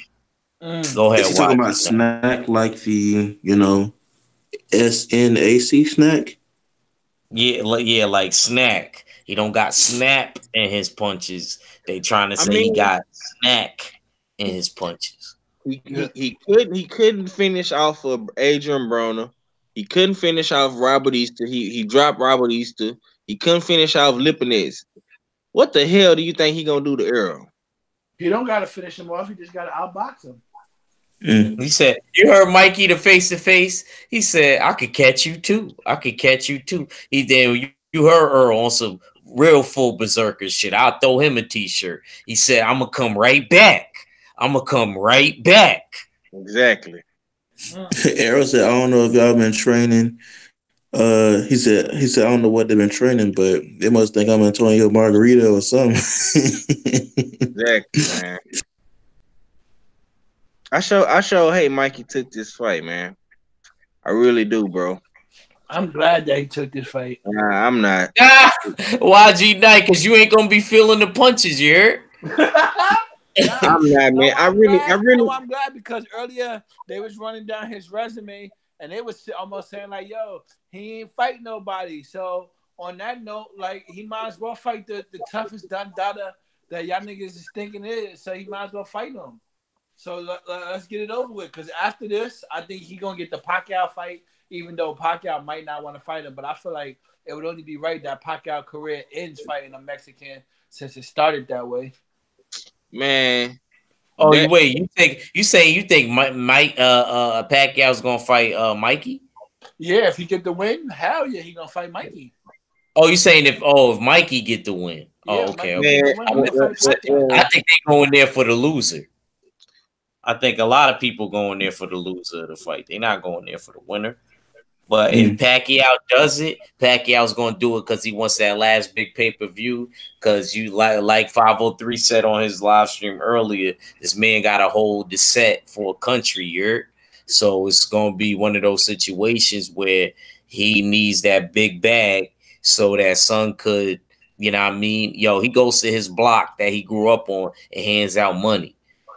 Nah, that's a fact. But our dollar is like 4 times their money. So, but I know what you mean. Ooh, y'all talking about my son no counter. They just showed the highlights just now to the what you call it. My son did the step to the side with the right hook. Oh, Mikey, Hell yeah! he ain't gonna be able to land that, man. Y'all better pray. Letitia, Y'all better pray. bro, he not, bro. You think he finna hit Earl like I hit Letitia, then, bro? Matter of fact, oh my god! European what fighter. hold on I, a second, fellas. Let me ask Fuller. Fuller, what did you think about the return of Mikey with that Dejan La teaching in fight? What did you think about Oh my that? god. I gotta hear Fuller's take on this. You there, Fuller? Yeah, I'm here. I can tell by your voice, you ain't impressed. As much as I like Mikey Garcia, as much as I mess with Mikey Garcia is the beneficiary of opponents that they know he can beat, but has not fought an opponent that they're not sure he can beat. Um, I'm sorry to say it, but Mikey did duck Gamboa, and he ducked him many times as well because they weren't sure that they could beat him. Now that he's like 39 fights in, they figure, okay, well, we know we can't beat Spence, but might as well give him, might as well take his L against the boogeyman. That's basically how I think about Mikey's performances because he hasn't really, he's fought names, but he hasn't fought names. But this is my whole thing though. You name because you really talking about at the beginning of his career with Top Rank. So name one superstar other than Lomachenko that fought in Top Rank that came out fighting nice people off the back. Actually, Floyd at his beginning time, he fought some niggas at the beginning, bro. At the beginning of Floyd's career on no, he was not, man. You wilding out. He had some tough competition at the beginning. He actually had one of the toughest schedules I've seen in my Who are you talking about? So who he fought at the beginning of his Bob Arum contract? Hey, hold on, y'all. Hey, Ed. I don't got his email, bro. I've been wanting to send to him. You know how many times I told him I want him on my live? Yeah. Hey, Santi, put your bro. Yeah. Put your email in the chat, Santi. If you're trying to jump on, man, because we can't get you on. You Ed got to send you the link. But go ahead, child. You were saying that he fought who at the beginning of his Bob Arum and them? He was only with them for like 4 to 5 fights. He didn't fight that many. I think he fought. I think he fought Janero Hernandez. He fought Angel Man Freddy.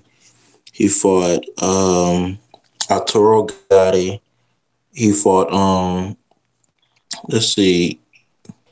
I think he fought from what I remember too, they said that Angel Man Freddy fight was too early for Floyd, as a matter of fact. Yeah. That's what the talk was. They said the Janero Hernandez fight too, though. He fought Jose Luis Castillo.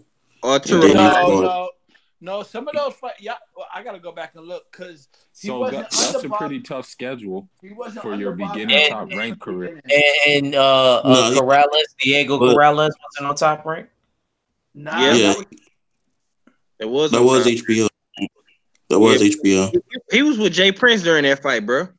Cause I read that in the book in Jay Prince book, man. That's when Jay Prince was managing him. Yeah, because and the irony of that. That's what I was about to say. The irony of that was, and the lead up to Corrales' fight, he was talking about how Corrales, because right before that, Corrales got locked for fighting with his baby mother, and they was dissing Corrales for that. And no. What actually happened is the shit had just went down. You know what I'm saying? And he was fighting the case. He hadn't went to jail yet. He didn't go to jail after the Floyd fight. You know what I'm saying? And that's when Jay Prince had started managing him as well. Because Jay Prince went to visit Corrales in prison for that domestic abuse case or whatever. Yeah, that's what I was about to say. But remember, the intro for that fight, Floyd had somebody come out. I forgot what that rapper name was, and the nigga said it like, "Beat you like you beat your woman." They was dissing Corrales. If you go back, I forgot what rapper that was. I don't know. I would have to look at the beginning of the fight that he had from Rapper Lots. I forgot that rapper's name. Yeah, man. That's what Floyd got his trash talking skills from, man. That's why he started get inside people's head, man. He got that shit from James Prince, bro. You know what I'm saying? Cause he definitely got inside Corrales' head for sure. Oh, I almost thought he was getting that shit from Roger. I don't think Mikey Garcia's resume is that bad. I mean, if I'm being honest, he's actually probably better than Errol Spence. You know, he already has. We can't look, but bro, the only reason why I say we can't fully say stuff like that because everybody wasn't willing to fight Earl. Everybody didn't have their hand raised. I mean, happens though. I Mikey, mean, I will raise my hand to fight Mikey. You know what I'm yeah, saying? but like it's the same thing where you have to still look at it where you if you're going off like the facts and you're just saying if this person was in this situation, you just gonna have to go off who he's beaten a certain time. We all know Deontay Wilder doesn't have a greater resume than Anthony Joshua, but more to the fact that he was just ducked by some of the competition. He could have fought Pavek. He could have fought Breezil. He could have fought what's a good example? He could have fought Dillian White, but it wasn't like Deontay Wilder just didn't want to fight. It just simply situations came up. Pavek and pop dirty. Dillian White went on other things. It's like same thing with Earl Spence. If you're just going off the facts. I mean, I hear you. I mean, he had a couple, he got a couple people on his resume. I mean, I don't think Mikey's resume is like so up there though. Battle Hub that Yes, to where no. it's like blows Earl out the water because I feel like that one shit. This shit remind me of Pokemon cards back in the day. That one person that he got on his resume, Kell Brook, is to me better than he better than Robert Easter and Adrian Broner. I You mean, Yeah, talk Adrian about Broner had that was the top welterweight at the time. to me, Adrian Broner the best name on Mikey resume is Adrian Broner. That's just I'm just saying, man. But I understand what battle rifle is saying though. You know what I'm saying? In retrospect, Mikey does have a better resume. He has more experience. You know what I'm saying? He's a 4-time world champion. You know what I'm saying? He has fought tough competition ever since he's returned. You know what I'm saying? He's went after belt, so I'm not mad at Mikey. He does have a good body of work, you know, but he hasn't fought anybody like, Earl Spence, you know, and that's just being real, bro. Wait, It ain't, wait. So the dude Jay Will said oh yeah, I see Mikey what he said, bro. Oh no. whooped the homie, so they figure Earl work would be easy. Yeah, yeah. Everything that glitter ain't gold. Like Um. homie said to rebuttal him, man. Earl is different, bro. Oh, Earl is okay. different. Oh, okay. Hold on a sec. Yeah, you seen that? Yo, y'all continue on. I'm gonna try to send this to Santi.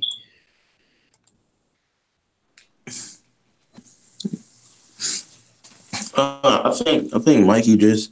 I mean, there's ways he can win, but it's certain things that where if you watch boxing long enough, you just know that as much as you want fighters to do certain things, they're going to go off what they know. And Mikey, he's really good at adapting, but I don't know if he knows how to adapt enough to beat a guy 2 pounds bigger. And maybe he could beat somebody like a Jesse Farkas or what's a good example? Ugas, but those guys aren't really physical. And they don't throw enough punches, man. That's another thing. Adrian Broner don't throw enough punches. Robert Easter fight like he 5'7". He don't throw enough punches. Sergey Lipinets, come on now. I mean, let's just be real. Nah, yo, it's crazy. I wasn't what you call it though, but I wonder how many people was going for Robert Easton before that fight, man. I know a lot of I people mean, was. there was a good bit of Robert Easter fans when he I'm not knocked gonna he lie. when I he was fucking with I Robert am Easter. not gonna lie. Them I'm niggas not sure gonna lie. disappeared, right? I was going for Robert Easter, but I knew he wasn't gonna win. I mean, Robert Easter probably has a pretty decent resume. With Yeah, he has Shafikov on that list. He has Fortuna, Oh and man, then he also has Comey. He has a pretty decent resume. So as far as his wins, they're actually pretty decent. yeah, I So wasn't. Yo, I and mean, yo, guys, hold on a sec. Yo, Santee, I don't see where you put your email at, bro? Hold on. I see where Hustle Slim put it. Nah, come on. Nah, Santee. Of course I want you to jump on, bro. I've been asking you to come on for a minute. Hell no, I don't see it. It ain't showing up. But I'll take it from Hustle Slim and I add you. Hold on.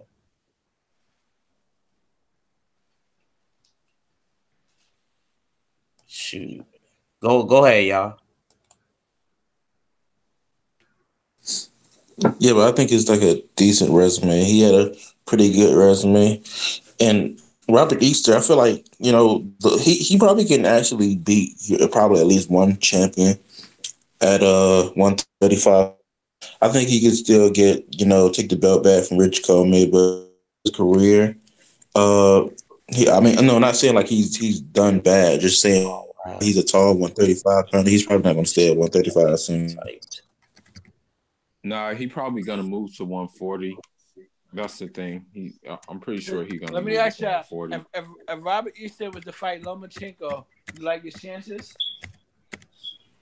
Nah. He would beat the shit out of Lomachenko because he would pressure he would pressure him. He would pressure him. He would smack him around. He would and hit him to the body. He would beat him. That stylistically, that would be a matchup that would actually work in Robert Easter's favor. I disagree wholeheartedly. That's a domination. Because look, the reason why I'm gonna say it is because Robert Easter likes to fight smaller than he is, and he likes to apply pressure. He doesn't have to do that, but that's just the way he fights. Lomachenko doesn't like those type of fighters. We saw that with a lot of guys, man. So that's why I say that I would give Robert Easter the edge. I see what you're saying. The style, Lomachenko does like the people that's gonna stay on the outside, like a Gary Russell Jr., somebody that he could just pop shoot you and then slide to the side. He actually don't want somebody. That's why I'm surprised when they saying he want the Tank fight. He don't really want the Tank fight, bro. It's just I think it's just Tank talk. as well. You think he beats him? Yeah. I don't know about that, bro. Because he's gonna walk into something big, bro. Yeah, but also Tank is still a 130 pounder. Also, he's never fought somebody on the caliber of Lomachenko. You might want to say Jose Pedraza, but that's still not the same. But no, we can't even say Jose Pedraza, my dude. We can't even include him in that.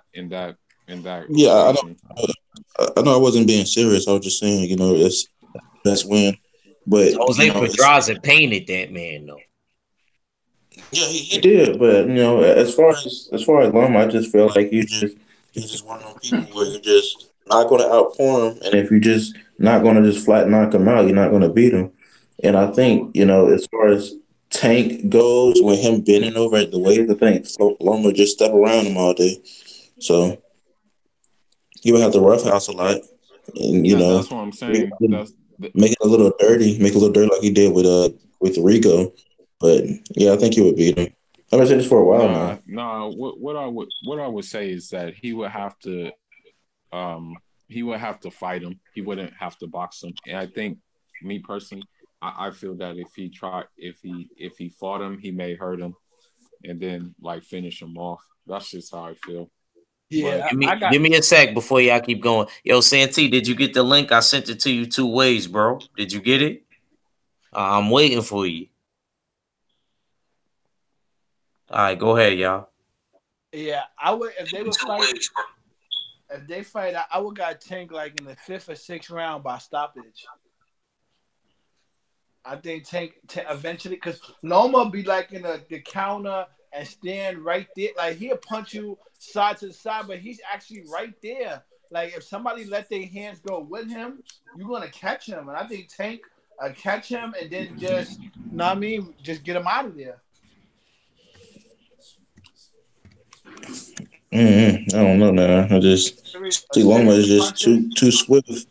He's just too swift, man. I think Javante Davis he bends over at the waist a lot, and he's kind of flat footed as well. So you Yeah, but know, my, But my whole thing Lomachenko is gets hit a lot though, bro.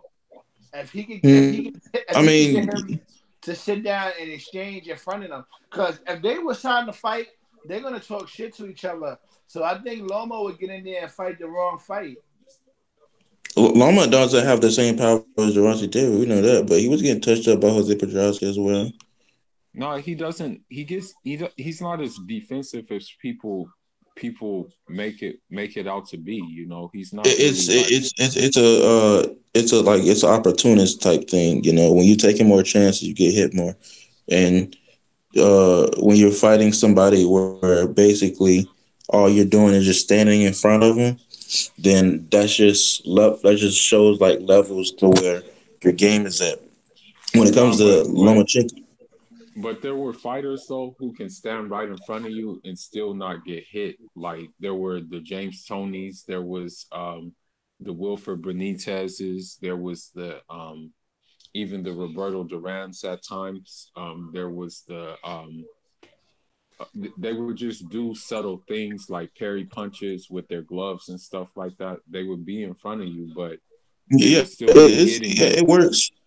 It works Yeah. pretty good for some Yo, people, but then hold, there's my fault, bros. Yo, Santee, I just sent it in the chat, man. Just hop on there through there if you can, bro. I want you on the show, bro. I don't know who's blocking. It shouldn't be nobody blocking your emails because everybody, you know what I mean? It's crazy though. I didn't see you when you wrote your email. I didn't see it until you like you had to write it like a few more times. I really didn't see it. I would never not want you on the channel, bro. You know what I mean? Shoot, you just showed me love out of nowhere and subscribed to my page, and we ain't even know each other like that. So definitely, bro. I want you on here. I want your input. Try to hop on as soon as possible. I keep trying to send you the link, but I don't see you jumping on here, bro. You know what I mean? So I just I threw it there in the chat. I don't really like sending a link in the chat, but if that's the quickest way to get you on here, jump on. All right, fellas, continue.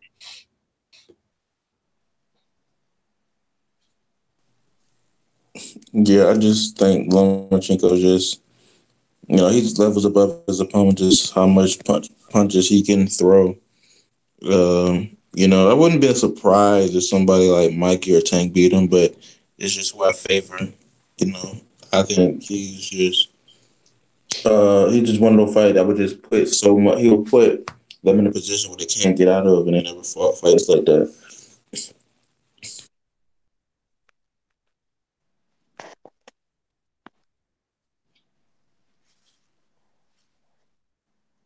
Yeah. There you go, Santee. There you go, bro.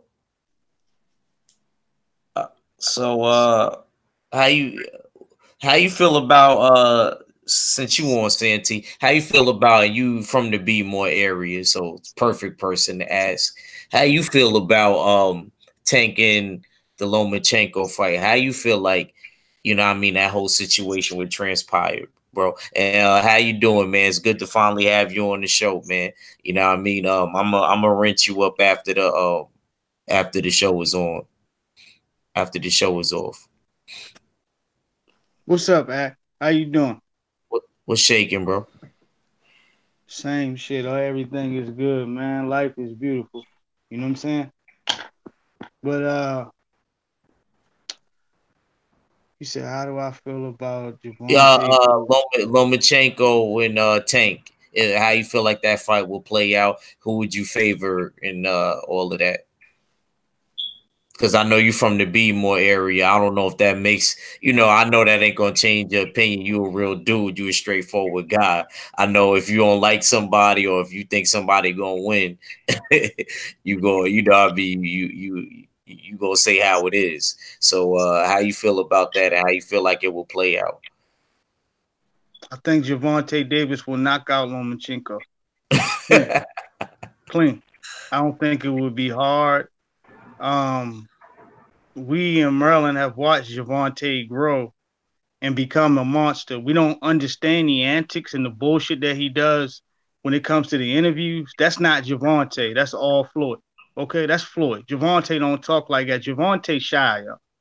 He's Yeah, not really yeah, gonna I talk get to you that. like I that. get that. Yeah, He's I not agree. gonna talk to you like that unless he fuck with you. Okay, you gotta be around Javante for a couple years in order for him to open up to you like that. But when it comes to as far as his character and what have you, Javante, an aggressive stance fighter. When it comes to like certain cases where you might see the whatever the jab straight right hand, he's gonna throw jab left hook, and he's gonna be looking for that compassionately. His thing is he fights through the pain that he's felt in boxing. He through his whole career, he fights through pain. That's how he expresses himself. So when you see him giving interviews and he's stuttering and he all this, that, and the third, the way he executes and the way that he puts pain down and he really elaborates himself is what you see him do in the ring. Now, I've called Javante Davis out about his statements, but what he does in the gym, what he's able to do to world-class fighters and how he's able to embarrass them, it's easy. It's easy to him. Lomachenko, to me, possibly will be the toughest opposition that he faces. But the moment that he cracks you, you're done. Okay? You're done. You're trying to find yourself. There's no coincidence that the gentleman that he beat up in the first round of his last fight, coming out there, the Thriller with the black and red on and all that, and just beating the dog shit off of somebody. That's not, to us, that's not a coincidence because we know what type of dog he is. You understand what I'm saying?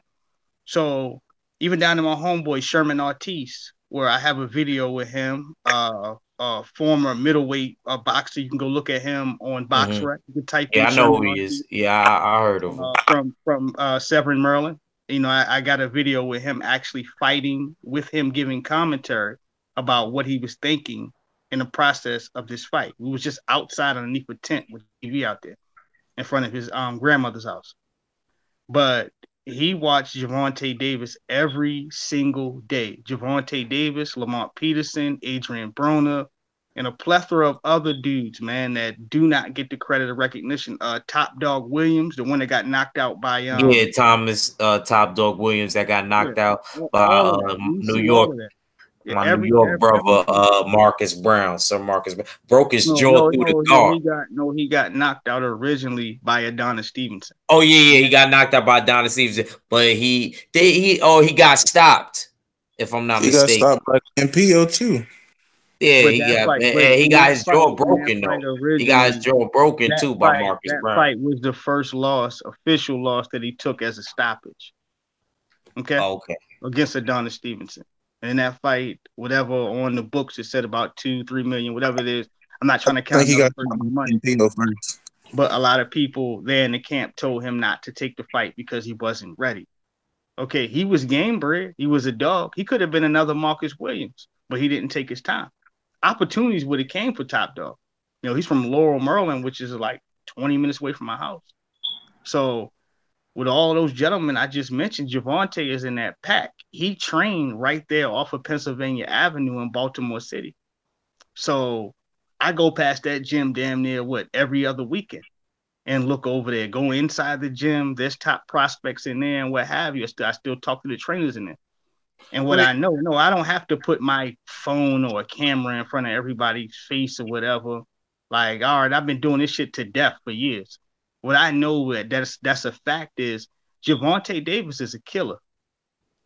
The difference in DNA, when you see some of these guys out here like ballerinas trying to imitate Floyd, he's not. He's not trying to imitate Floyd Mayweather Jr. He don't care to imitate him. He might say, somebody please mute yourself. Your phone is going off. It's ringing. Please. Like he's trying to imitate Floyd or something else like Broner does and all the rest of these guys. No. Javante has been successful throughout his career because he stays to who he is. All right? He comes in there like a predator looking for his prey.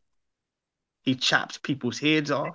The moment you think you're comfortable, all right? He's pushing your nose into your ass bone.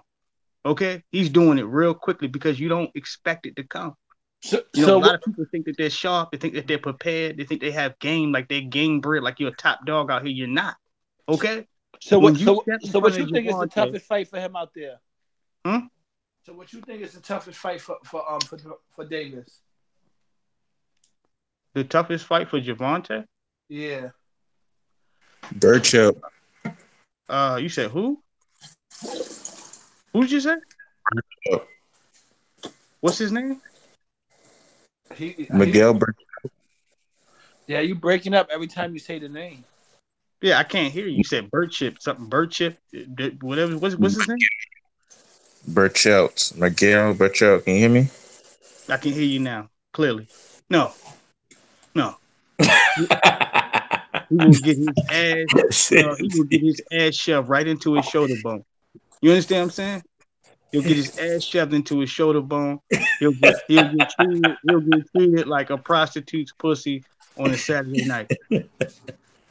Okay. I mean, ain't unless talking about Javante. desperation. I'm not talking about desperation, dog. I'm not talking about somebody on their last leg and they're begging for 15 cents. I'm talking about a nigga coming in there, all right? Like you owed him rent money for 4 months. I mean, there's nobody unless Javante.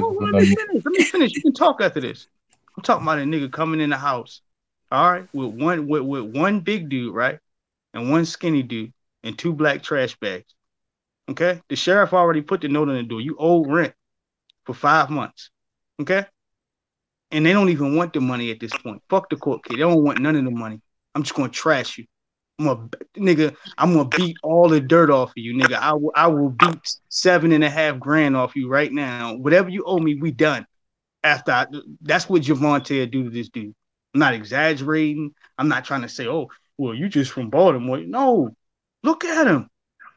Look at them. Like I don't even gotta be from. Look at him. That's something in his soul and his heart that he carries with him that looks at every opponent like a dead man. What about this guy that you're talking about possesses more skill than Vasil Lomachenko? And if he don't, what's up? What are we talking about? Vasil Lomachenko is the top French fry. That's the top guy. Then I look at Javante next.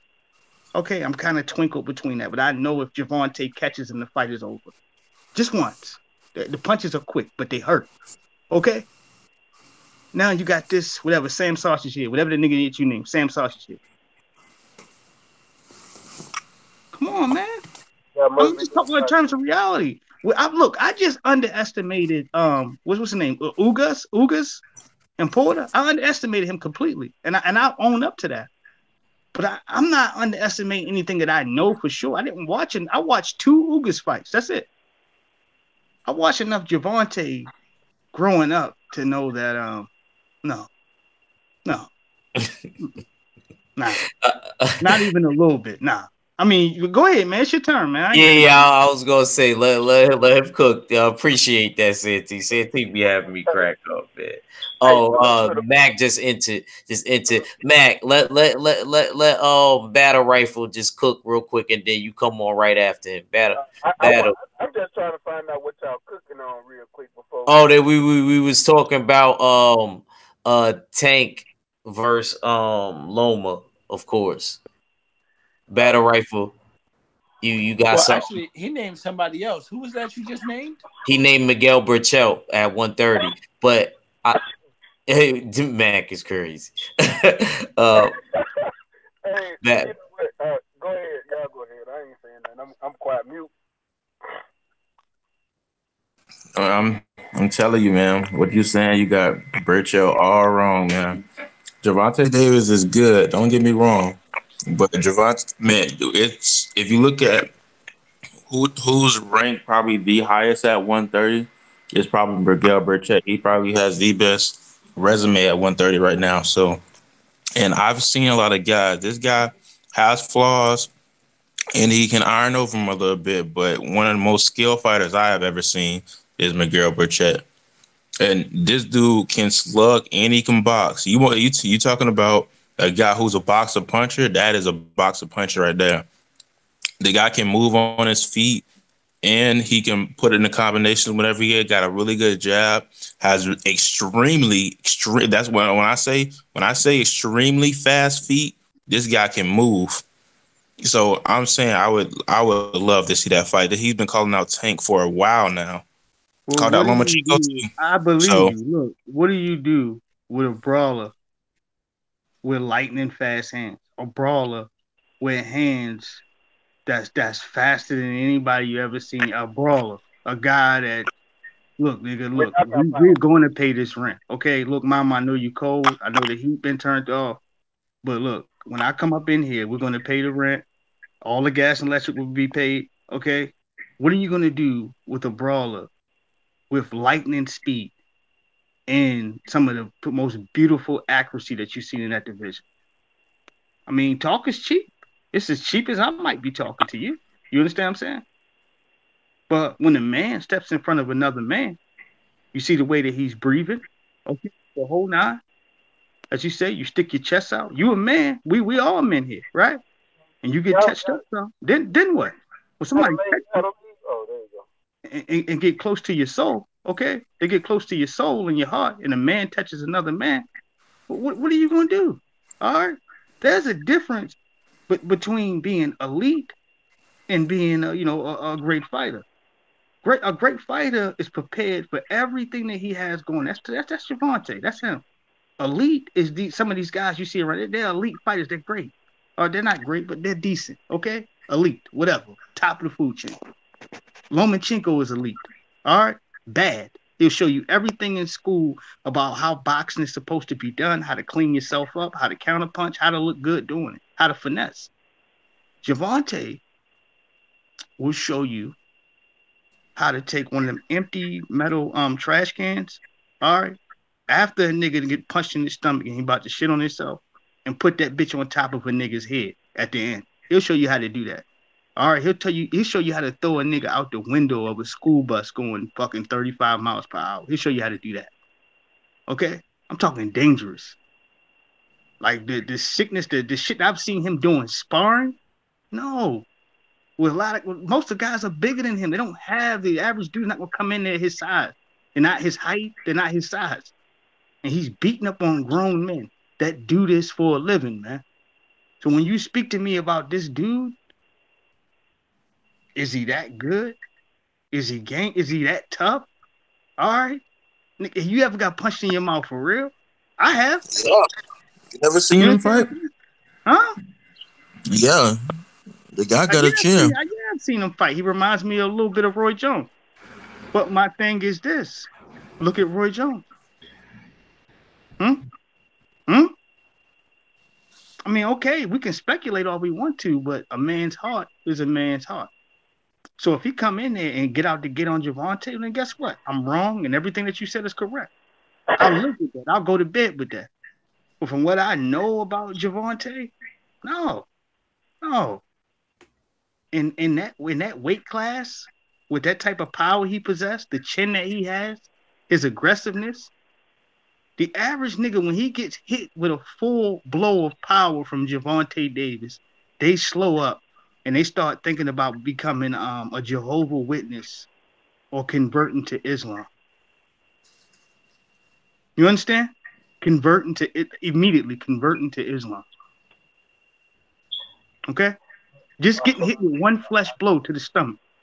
Okay, that's all it takes. Niggas like, oh, I didn't realize. These are cats that's coming in that bitch are probably like fucking 160, all right? 165. So I guess. I don't know. I guess. Shit, I'm not the nutty professor, dog. I don't have all the answers. I know what I've seen from this dude, yo, and he's never changed. Even what you see him coming in there plump, even with him losing belts on the scale and all that, he's still a dog. He's dangerous. He's very fucking dangerous, man. I mean, I can't. He's dangerous, man. All right, like I told you, that jab, jab, straight right. No, the jab will turn into a check left hook, and you'll be somewhere going to bed early with polyester PJs on, fucking around with Javante. He's smart. He's a killer. Okay, and he knows what he's doing. Because he's so shy, to the average opponent, he comes off passive until you get hit with that first piece of grit, that first piece of wood. Then you about to shit you. Now you're checking the back of your drawers. See if you can walk home or not. Yeah. So when he was going back and forth with Crawford, and Crawford said, "Yo, I'll stop you." You think Crawford was bugging? I mean, but Somebody that Javante Davis? Yeah. Definitely. He's too small. That's What what. Yeah, he was. kind of question was that, bro? I mean, that's what he That's told. man, He told. That's what he bro, told that's Davis. three-way Like, class. yo, That's three-way class. Mac, your mic is a little low, man. You got a different one? Hold on. nah, How about now, Cap? How about now? cause Yeah, but Davis. Yeah, you good. I You gotta Gucci. agree Hey, with the but big real. homie, man. My big brother, OG Santee Water, man. Salute to the OG, man. I see you in the building. I'm glad you fell through. So I, Much I love like. to you, 503. Hey, 503, you know, I already know how we cook, how we get down, man. Whether behind the scenes or full schedule, goddamn it. You know, it's always love with me and you, man. And that's how Yes, it's going to sir. stay. Yes, sir. Yes, sir. I got to get you back on my channel one of these days, man. But yeah, man. I got to agree with you on the Tank situation, man. I think Tank beat all these guys at 130. Tevin Farmer, Burchett. You know what I'm saying? You know, it's probably a good 2-3 more fights for him up there, and he need to move up and weight, man. You, you, you got your mic ready, bro? Matt, stay ready. Mac. what'd you say? What'd you say? What's up? Okay. I was trying to see if you had your mic in order. No, my mic was muted. Hell, I just muted it, listening to y'all talk. Okay. Yeah. So what But I you mean, got on it, bro? man, give me a second, real quick. Hold on. Go Okay, ahead. go ahead, Ed. Go ahead. Nah, I just wanted to say, man, yo, Santee, man, appreciate it, man. I've been trying to get you on the show, you know what I mean, for a little while now, bro. Make sure that you know what I mean, you add me on the hangout, man. So, you know what I mean, another day when you free, bro. You know what I mean, you could jump on. I like having all the brothers on and link up. Brother, there's no day I ain't free. There All ain't one right, day I ain't free. all You right, hit man. me, you ready to go. I don't care if I'm at work. I can keep headphones in and talk shit. So Okay. I'm always free. And that goes to every person on the panel. If you represent the LDBC, first and foremost, if you're a representative of the LDBC, I'm here for you. If you not, it is what it is. Okay? And ain't no disrespect, but I'm only riding for my team. That's it. Now I see hashtag LDBC up on your shit. All right, here we go. That's that's my stomping grounds. I'm riding for the team and only the team. Okay? Now, as far as for the conscious community, that's something different that I do personally by myself. But when it comes to boxing, the boxing community, LDBC only. That's it. Ain't nobody eating off of Santee, 503 line, none of us, no more. You niggas is not coming through the door to build your rep and then run out the back door. Oh, the LDBC, they all talk about the same thing. If you don't agree with them, you nigga, get the fuck out of here. Hey, All right? Speed, talk your Niggas shit, that man. watch Talk my channel, right? They knew that I'm one of the few people that believe Tyson Fury beat Deontay Wilder. And I'll say it Right, now. You right. understand? I'm a man. Okay? I didn't get scolded over that. Motherfuckers wasn't. No. Because we're entitled to our opinion. Black Fight Fan was one of the few people that believed Kovalot beat Andre Ward in the first fight. We don't get no props for that. We only get props for when we lining up and shitting on people and talking about. It's like, yo, all you clown niggas that's sitting around here, yo, I listen to both sides. I really don't. Yeah, I'm on the fence so you'll listen to a nigga talk shit about us? Get your bitch ass out of here, man. That's the way I feel. And any clown nigga sitting around here lurking, nigga, get out of here right now. All right. I don't care who panel it is. Get your bitch ass out of here. Yes, It's the sir. LDBC or nothing. All right, get in the ground right now next to you, whoever. Get in the ground. Much Yes, love, sir. y'all. Appreciate it, man. No problem. Well, you had something to say, YG Knight? What division we was just talking about? 'Cause we just got. Well, we was talking about Tank and Loma, if I'm not mistaken, and that Battle Hub. Well, we still call him Battle Rifle because that's how we knew him at, and I like the logo. He still battle rifle to me. Yeah, me too. You know what I mean? He thinks that Lomachenko could beat uh uh uh Tank, you Nah, I know. remember. Yeah, I said that earlier. I said I got Tank in 5 or 6 rounds. Yeah, I know you agreed. I know you agree with that I got assessment. Tank in 5 or 6 Battle rounds. Rifle, he thought this for a little while now, so that's not nothing new. That's how he feels. That's his opinion. You know, Yeah, um, he have a lot of m- questionable opinions. But he still fight dirty. but we still love Yo, him. He gonna yo, be at the speaking of that, fight. so, yo, am I the only person on the panel that think that Big Baby Miller could bring the titles home? Nah, you not, you not. Uh, Really? Really? I think oh my god. I mean, I like Big Baby Milk. Don't get me wrong, but He got I better don't know if I stamina battle have. than rifle, Josh. battle rifle, He got battle better rifle. You stamina. got to That understand. Yeah, I was gonna say you got to understand. It's a lot of. I'm you not. breaking I'm up, not man. You really. breaking up. Hold on. Say what you were saying again. Big Baby Miller can win. I'm not gonna say he can lose. I personally think AJ gonna win this fight. I think they got this fight tailor made to go to decision, and Anthony Joshua gonna win by decision. But Big Baby Miller do have a chance to win this fight by stoppage, just because of the fighter he is. His work rate, the amount of punches that he throws, and his stamina. He got more stamina than Joshua, and he bigger than Joshua. Yeah, the I'm muscle. just saying. That's how I got it about that. I think he can win a decision too, though. Nah, I'm gonna tell you right now, he not winning the decision. Politics, homie. Politics. That's all I'm gonna say. He's not winning that decision. Big Baby Miller is a gorilla that has put himself on the scale time and times again in order for him to be the head honcho in his position. I can't stand the fat peanut butter and jelly smelling motherfucker.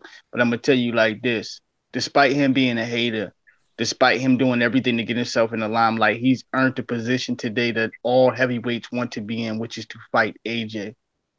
Maybe he didn't earn it. Okay, maybe he didn't. It's because Pencil Top wouldn't accept less money. He just took it after that. This opportunity belongs to King Kong Luis Ortiz, but let me not get off the subject while I'm speaking. Okay? Big Baby Miller is the guy that I want to win. I don't like him. I don't like him personally, but I want him to win. You know why? Because he'll fight Wilder with no problems. That would be the next guy he checked for. Because the check would be so huge between him and Wilder. He wouldn't refute it on taking care of his family. And number two, okay, AJ has lied to us in each and every aspect of being honest and what his G is and what's the real deal.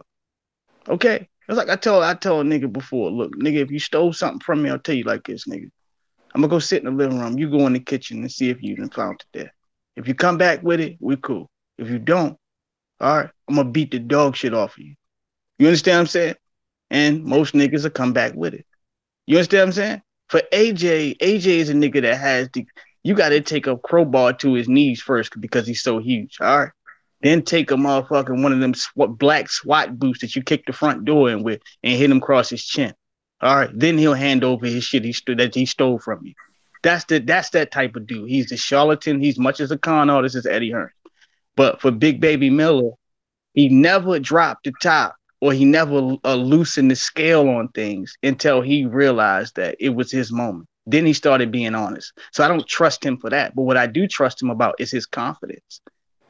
All right. To walk up to another man, to shove him like that, to constantly be in a person's ass, he's gotten into AJ's head so bad that I see him winning.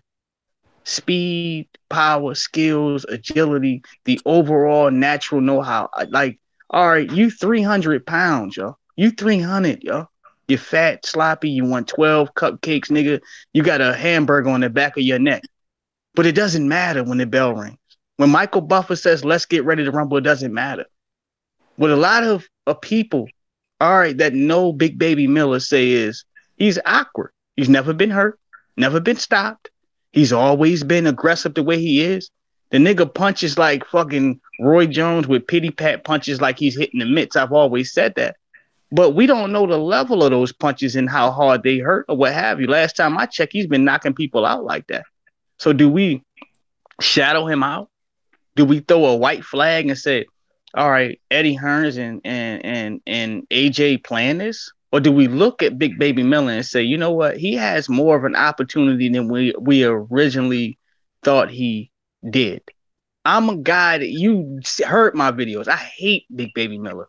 I can't stand that fat, funky motherfucker. Me neither. But underneath of these circumstances and where it's at and how he's been handling himself, he's gotten to Anthony Joshua's head. And from getting into his head, boxing correctly, and from what my brothers said on the panel, stamina issues with AJ. All right, here it is. You lifting and doing all these Pilates and jumping off the roof and all this old shit and lifting a rack over top of your head, nigga. You could do 48 squats in less than 20 minutes. All right, my joint is just simply this. Okay, if you're gonna gas out in round 7 or 6, and Big Baby Miller is still patting you with fat man punches at 300 pounds, what are you gonna do? I mean, we could bullshit. What are you gonna do? You gonna call for your mother? All right. You gonna ask Eddie Hearns to slip something in your water? What are you gonna do? Well, you know he on that testosterone. There you go. It's one man. There you go. It's one man versus another man. And ain't no trick bags, dog. Ain't no trick bags. All right. PED testing is getting done. What are you gonna do? And when it comes to mental stability plus stamina issues, what are you gonna do? All right, in order to get over that mountain, to break a mold, you have to have some type of mental discipline. And if a nigga can crack you at a press conference, you ain't got shit. I don't care how big you are. All right, I don't care if you can bench press goddamn 1,000 pounds. You ain't shit. Okay. What you think about? Do you want to rebuttal that battle rifle? I think personally, when it comes to fighting, it's a hard game. But personally, as much as I like Big Baby Miller as like his fighting style, I think he has probably the highest work rate out of any heavyweight today. Actually, probably he throws more punches than any heavyweight. But I just think he just makes way too many mistakes where he would. Not mistakes as far as like just throwing this way, that type of throw. His offense is actually extremely good. It's actually very underrated. He's a good inside fighter, good outside fighter. Has really good overhand right. Has really good combination. Knows how to rough house. But his defense, man, when he's standing right there, he just gets hit. And I can see that when his fight with Marius Wack, just getting touched up. I'm not saying that if in a fight, I'm not one of them people that just say, "Oh, you got touched up by this fighter, but you wouldn't last with this fighter." I understand more than anything. If you're a fighter who throws more punches, you're going to get hit. But I just think with AJ, he's just going to eventually, like I said, AJ has a second win, like I used to say, and that was one of the reasons why I think AJ just beats a lot of people is because once he gets that second win, he can start turning up the combinations what he normally does, and his combinations hurt. And I think eventually he's going to start hurting Washington because Gerald Washington was hurting him. So no, I wouldn't. But just like when he fought Duke Hoppers, bro, I watched that fight. That was actually a weak ass fight. To be honest with you, he could have lost that fight against Duke Hoppers. But what is it that Anthony Joshua does that can capitalize on Big Baby Miller's mistakes? Because I can start naming Anthony Joshua mistakes that Big Baby Miller can capitalize on, especially when their stamina start giving out. See, that's what ain't nobody talking about. The reason I'm picking Anthony Joshua is not boxing, style wise, anything. I'm picking Anthony Joshua because if this fight goes 12 rounds, politics is going to take over and they're not going to let Anthony Joshua lose these belts. Everybody on this panel know that. But if it comes down to boxing and somebody getting knocked out or stopped, it'll be Anthony Joshua before it's Big Baby Miller. We've seen him hurt way too many times, and I've never seen Big Baby Miller hurt. And Big Baby Miller, like I said, that gas tank is way better. You heard? Like it's way better than Anthony Joshua's. And we got to take into account for a 300-pound dude. What's really impressive to me is how he throws the most punches around in the heavyweight division. Hey, that's pretty. Come on, man, you got to give him credit for that. And I'm gonna tell you this, like Santee say, Big Baby Miller. Once he started putting that weight on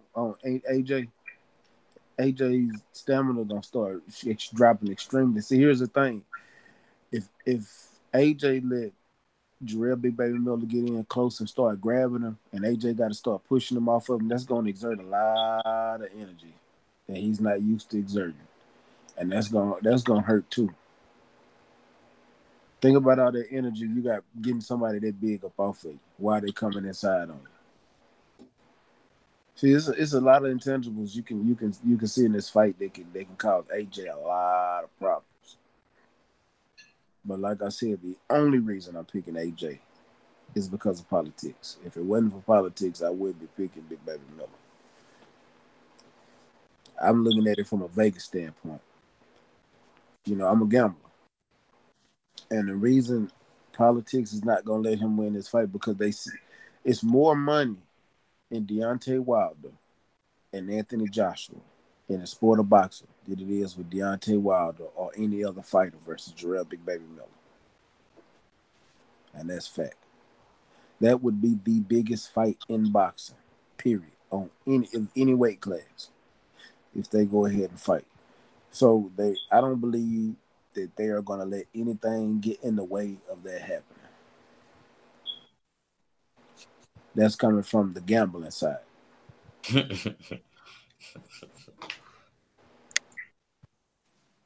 I mean, I understand that, but we've seen some decisions go the other way, even when there was money waiting to be made. When Judah was about to fight Mayweather, niggas still let Carlos Baltimore get that win. That wasn't no major money fight, bro. What, the Judah versus Mayweather? Bro, we're talking about the biggest fight in boxing today. Out of every single weight class, the biggest fight in boxing today would be Deontay Wilder and Anthony Joshua. At that point in time, Jab Judah and Floyd Mayweather was not the biggest fight. At that point in time, the biggest fight that could have been made at that time would have been Roy Jones and Bernard Hopkins. Roy Jones and Bernard Hopkins. When Jab Judah and Roy was fighting, yeah, they was two fighters. Yeah, that's probably right, bro. That was the biggest fight. No. At that time, you crazy. At that time, that was the biggest fight that could have been made. How? When Bernard Hopkins was not on pay-per-view. It did. What do you mean Roy Jones was and Bernard Hopkins was a champion, a big champion? Floyd wasn't on pay-per-view at that time either. What, when he fought? Floyd was on pay-per-view.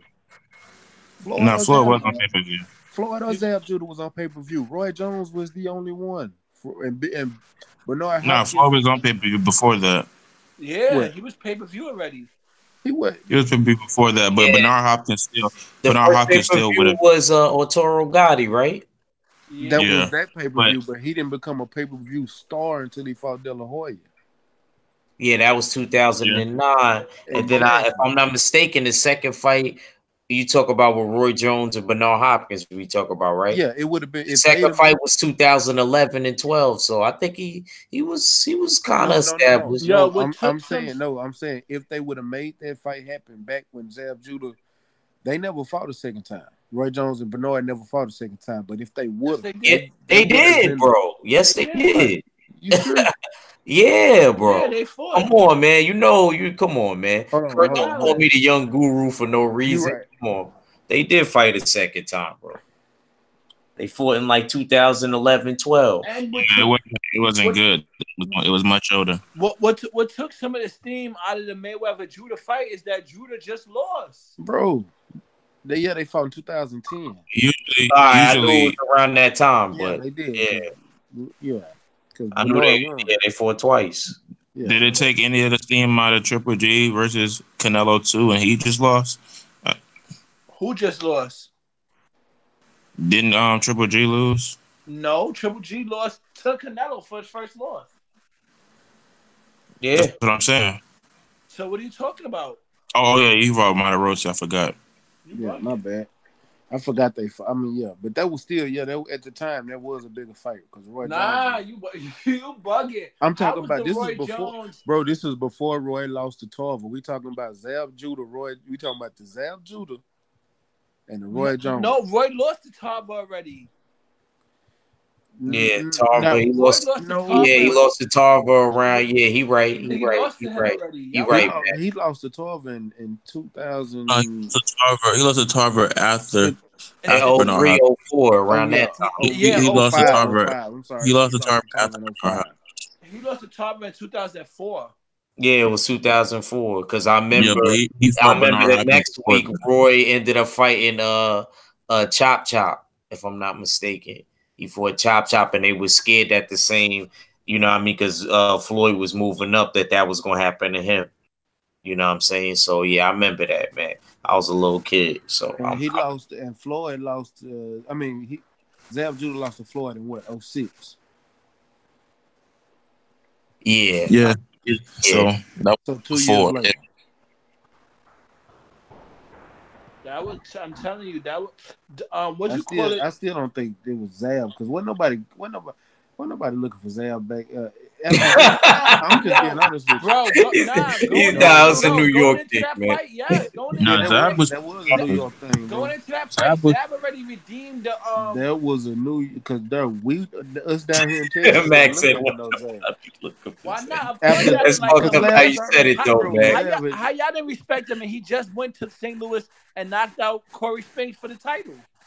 But Corey Spinks beat him the first time. He had already lost to Corey Spinks once. He just came back and beat him. Then he backdoored and lost to Carlos Baltimore. Yeah, that's lost to Floyd. What do you mean? I won a couple of dollars on that fight. There was enough people that were still rooting. See, now you talk about you, bro. Down here at that time, we was watching Bernard. We was watching Jeff Lacey. Was we watching Jeff Lacey?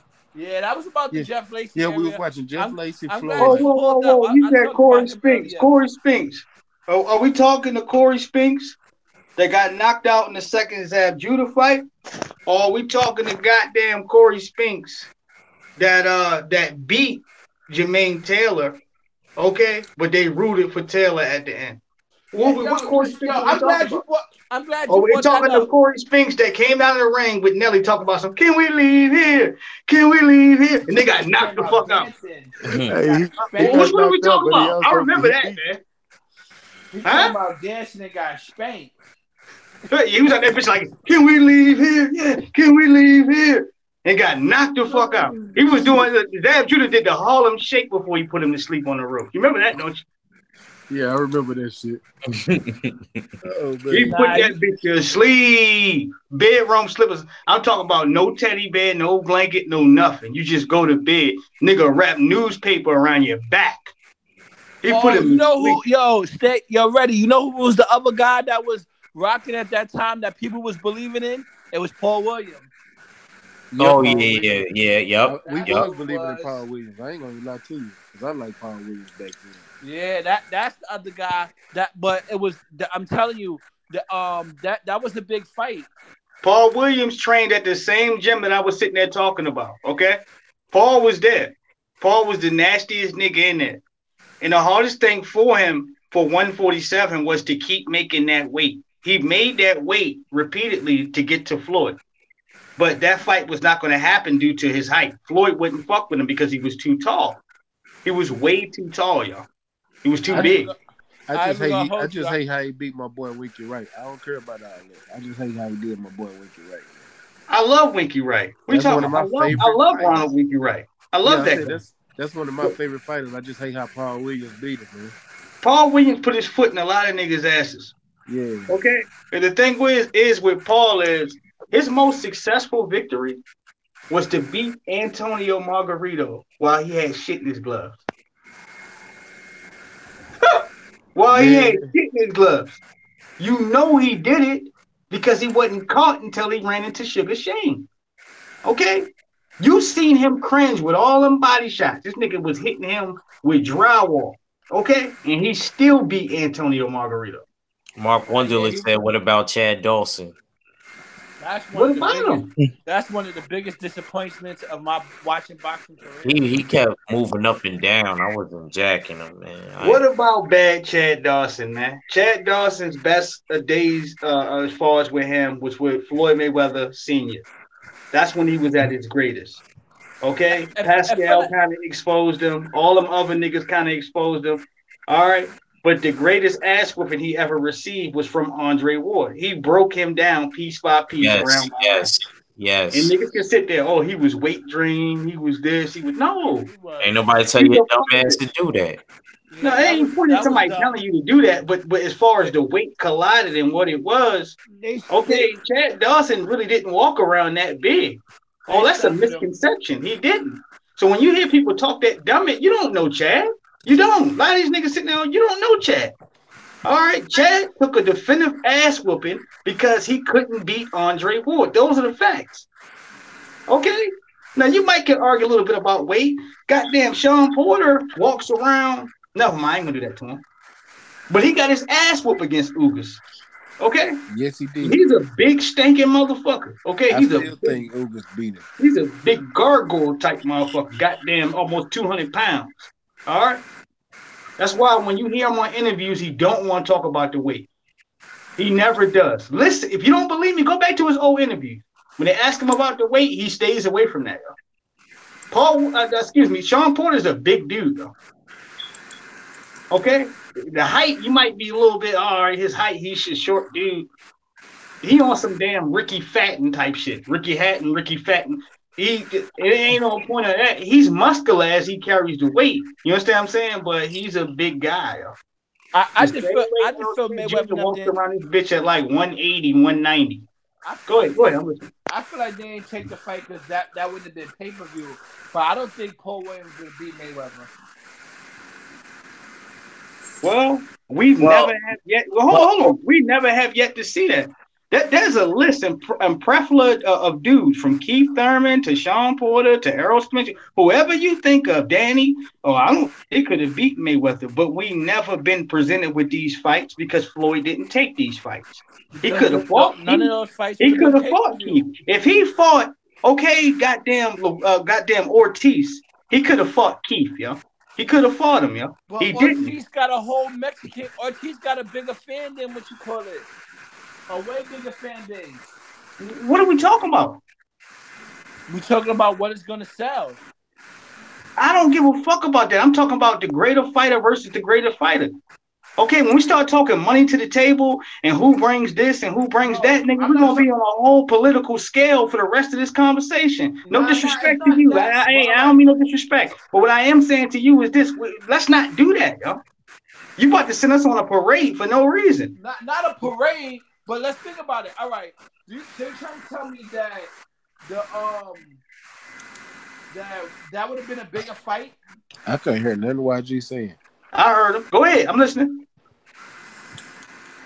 The reason why Mayweather didn't fight Paul Williams because, bro, that wouldn't have been as good a fight as we thought. We seen when he fought that slick boxing kid. That kid almost knocked Paul Williams out. I forgot that Spanish guy name that he fought. That gave him his first L. What was Ricardo or the Spanish guy that boxed him? That outboxed him, made him look crazy out there. Ooh. Antonio Margarito, man. Come on, stop. That wasn't Margarito that beat. Wait, who are you talking about? Margarito was the first person to put him. No, he's talking about. He's talking about what's his name? Ricardo Mayorga. No, he's talking about something Santana, Cortana. Oh. Yeah, the first person to beat Paul Williams. Yeah, Oh, you Cortana, said Paul Williams. the Oh, nigga you that talking about Andre Paul Williams? Berto I didn't knocked know out. y'all. His name is something Cortana, the nigga that Andre Berto knocked out. Right? Right. Am I right? Right. Yeah, I believe so. He outboxed the shit out of Carlos Cortana, right? Who outboxed Paul Williams. You saying Mayweather couldn't have did that? No. Cortana had the weight, speed, and size, yo. Mayweather's 5'8", yo. We give him a lot of credit for the things that he's done in the past, but he's 5'8". Paul Williams is what, 5'2" or 6'2"? Long, extra long arm reach, fights tall. He actually fights tall. The jab to the body would have been all day. He would have destroyed that body. But what about Paul Williams' jabs? He's a good jabber. Okay, look, I know where you're coming from with what you're saying. I never liked Carlos Cortana. I think he was roasted dog shit. So I love when Andre Berto knocked his boots all the way into the third row. Okay, but he knocked him out. Yeah, he put him to sleep. He stopped him.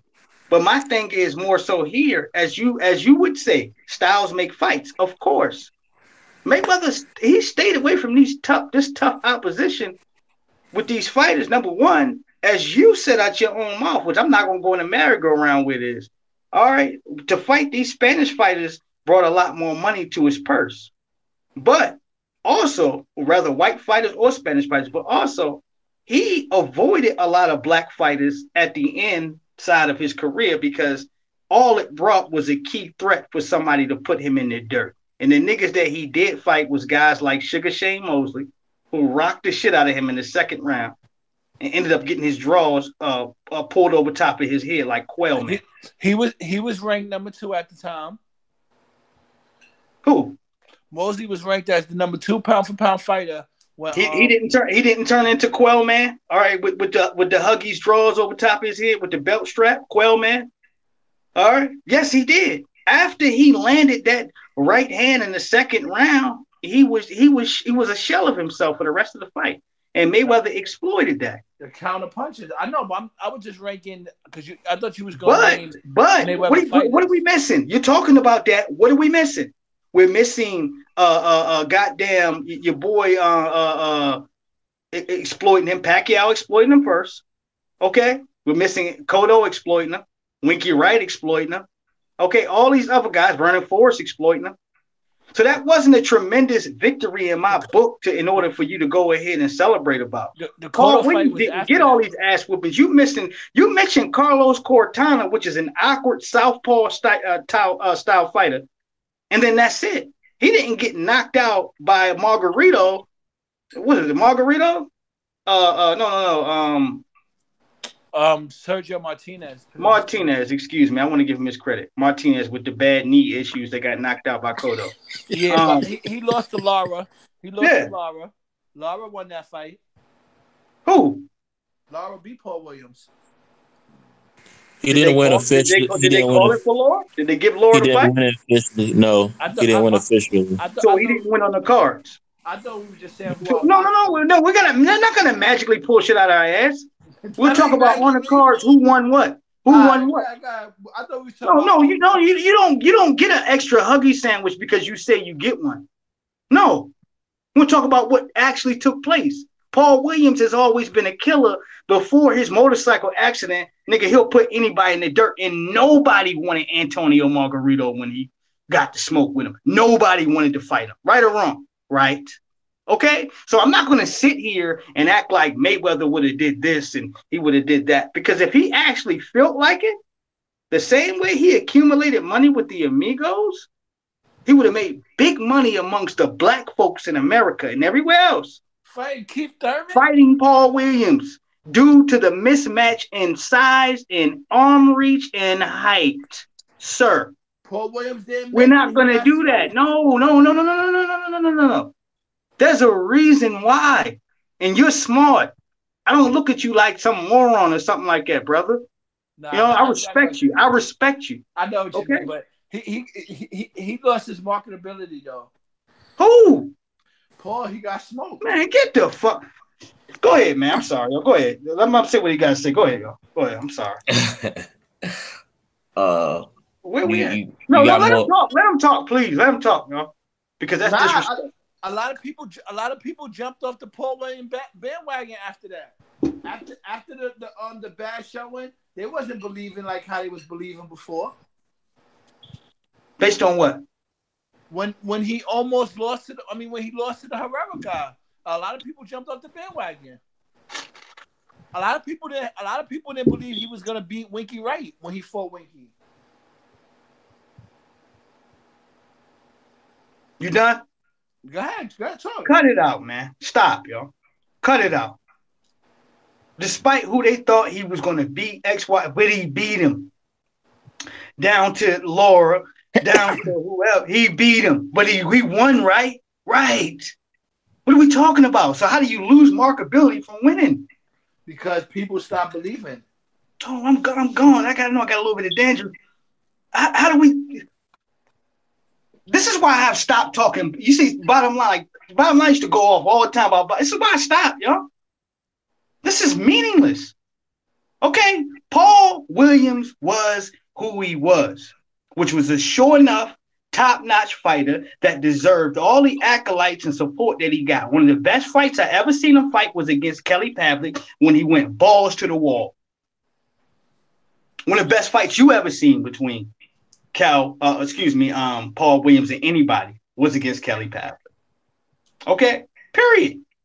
The man's markability it should nowhere be in this discussion, dog, because that shit don't mean nothing at this point. Because Paul Williams put asses in seats. He whooped ass. He whooped ass. He whooped ass. And he whooped ass. Okay? Tall, long, rangy, 147, don't belong there. Everything about him was a mismatch and a cheat to anybody fighting at 147, because you know the moment that bell rings, you are completely at a disadvantage by height and arm reach alone. Markability never dropped, man. It soared because of that. Because every opponent that he had that was top notch, brother, was dead at It was dead at 147. Brothers, any one of my brothers, what weight class did Paul Williams get knocked out at? Please help me. 154. Thank you. So cut it out, y'all. Stop. All right.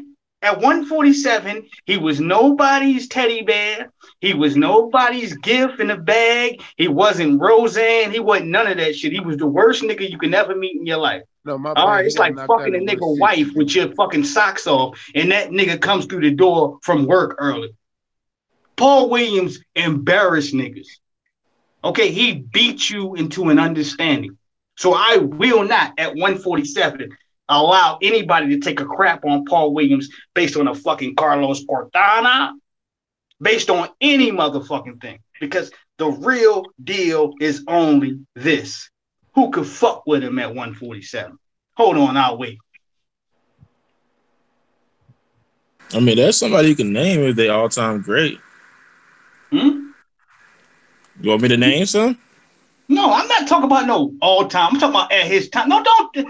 You're a little sneaky fucker, ain't you? No, we're not going to do that. You know I didn't hear it, man. This shit went over the top of my head. I mean, I'm going off what you said. No. You see how long my finger is? And she's a bitch, too. No. I'm about to put some lotion on this motherfucker. No, we ain't going to do that. Of course, you can name an all-time great. What, you going to pull goddamn Thomas Hearns out your ass? Of course. I would agree. Is it my job to clarify? Is it your job? Without Floyd. All right, without the Cortana fight, who could fuck with him at 147 when he was killing and chopping niggas up and beating Margarito with not Margarito, and is it Antonio Margarito? Antonio Margarito. Yeah, with the shit in his gloves, okay? Whooping his ass when nobody wanted to. That nigga was like a 5-alarm fire on some fucking chili. Nobody wanted to touch it. Okay, nobody wanted to get close. Nobody wanted to sniff it. It was like bad pussy on a goddamn Friday night. All right? Completely AIDS-filled, STD, herpes-filled. Nobody wanted to even get close. All right? But he got right up on it and beat the hell out of it and survived. He was clean when he came out. So you're gonna honestly tell me, hold on, one more time. I'm gonna ask the question one more time. Because he put emphasis on, I'm pretty sure we can go and dig a nigga up from the grave. I'm pretty sure we can go grab a nigga shit that was picking cotton back in 19 so and so. Hold on. You've exaggerated, man. I What mean, it's not. I guy mean, in his era, I'm not over exaggerating, brother. What guy in his era, other than Floyd and Carlos Cortana, could fuck with him? Hmm? that's not. There's Kodo would have gave nobody him. really. Kodo would have gave him a That's good all. That's all fight. I wanted. All Yeah, right, let's respect each other. maybe Coda, but I mean, I don't think Coda would have beaten me either. But I was just saying, I mean, if you wanted to clarify, you can clarify. But I mean, it's not my job for me to clarify for you.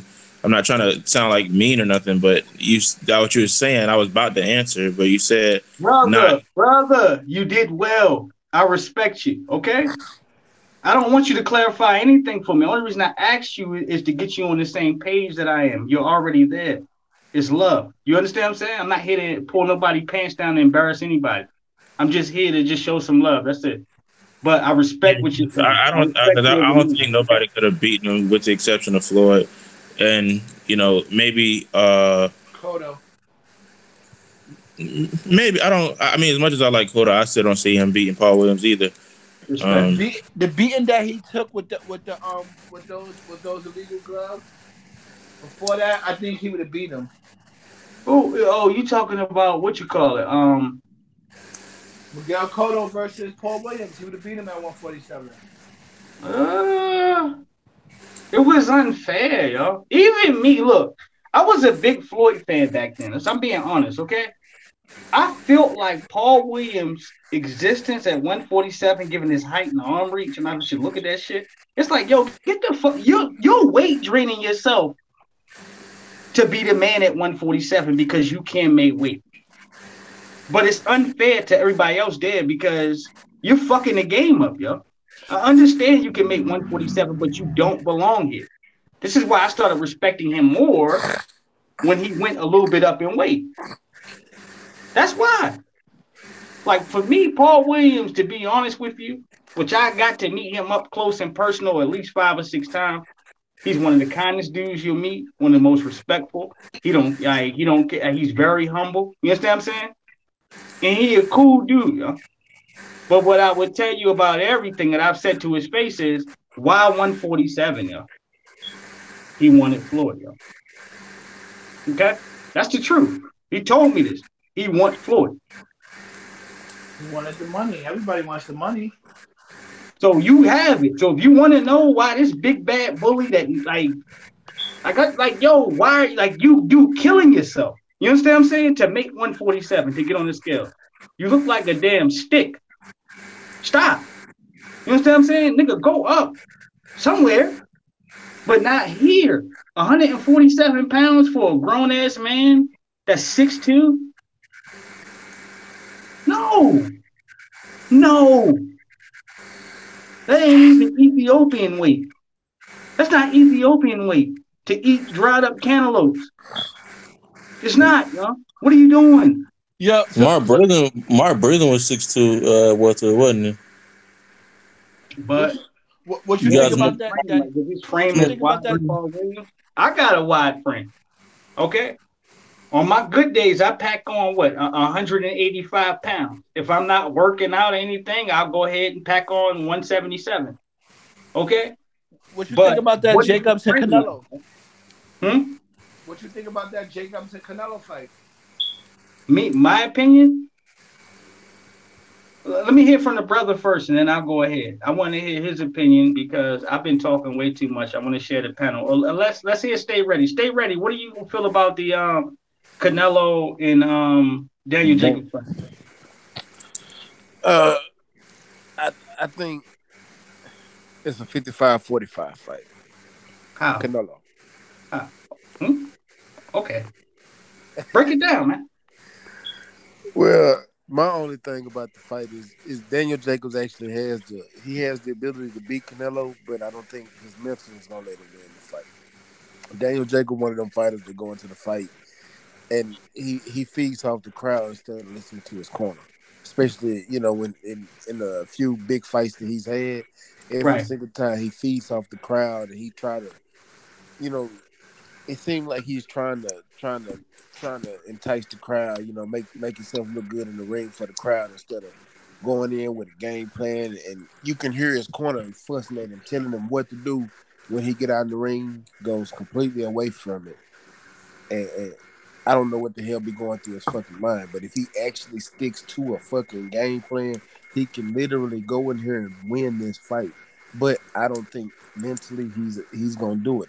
The lights is gonna be too big for him. But This what stage would be is the too game big for plan, him. Big Dog? I'm going to cut you off. What would be that game plan? That's what I wanted to hear from Well, for one, Daniel Jacobs is faster than Canelo. you. I believe he's faster than Canelo, Mhm. but he's bigger than Canelo, taller, bigger, more rangier fighter, faster. He's more athletic. He can actually. He can probably is more powerful. I don't know. I have to see. You know, it could go either way. I don't think either one of them is gonna get knocked out of this fight. Both of them gonna feel each other power. Hmm. But all in all, it's going in with a game plan with using your jab. Don't let Canelo get on the inside because that's what he's gonna try to do so he can go to the body. But don't let him get on the inside. Use your height. Utilize your jab. Keep him up off of you. Hey, stay ready. Come with good What is combinations. the height discrepancy? I think because I know Daniel Jacob at least 6'1". Okay. And Canelo is what, 5'8", 5'7"? That dude about 5'5", man.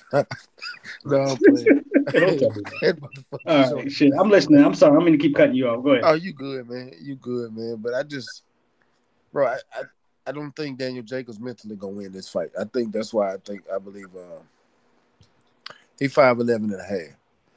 But that's why I believe Daniel Jacobs 5'11" and a half. I know he's close to my height. I'm 6 foot. He's somewhere around there. I No thought he was doubt. taller. He looked taller. But he's still Fucking taller. fool. He's still taller than Canelo, you know. But I think Canelo gonna win this fight, honestly. Hands down. That's why I say 55-45 because if he really gets it in his mind to go in here and just follow his coach's game plan or strategy, whatever he use, and make the adjustments that he's supposed to make, he can win this fight. But is he gonna do it? That's another story. But how is Canelo going to win? That's what I'm asking you. What would How he was do? Canelo gonna win? The same way Yeah. Canelo always wins. Canelo slipping punches, countering, going in. You know, that's what I think. You know, catching him. He might fuck around and get a drop from counter, shocking Daniel Jacobs. We know Daniel Jacobs can be chinny at times, Yes, sir. can be dropped. So, though, just getting dropped one time or losing this fight. You know, he already got a judge.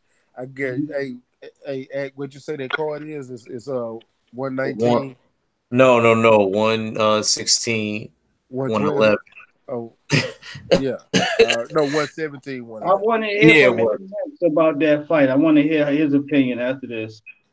Go ahead, Ed. Um. Well, I think that Danny Jacobs actually has a great chance of actually upsetting Canelo, in my honest opinion. You know what I mean?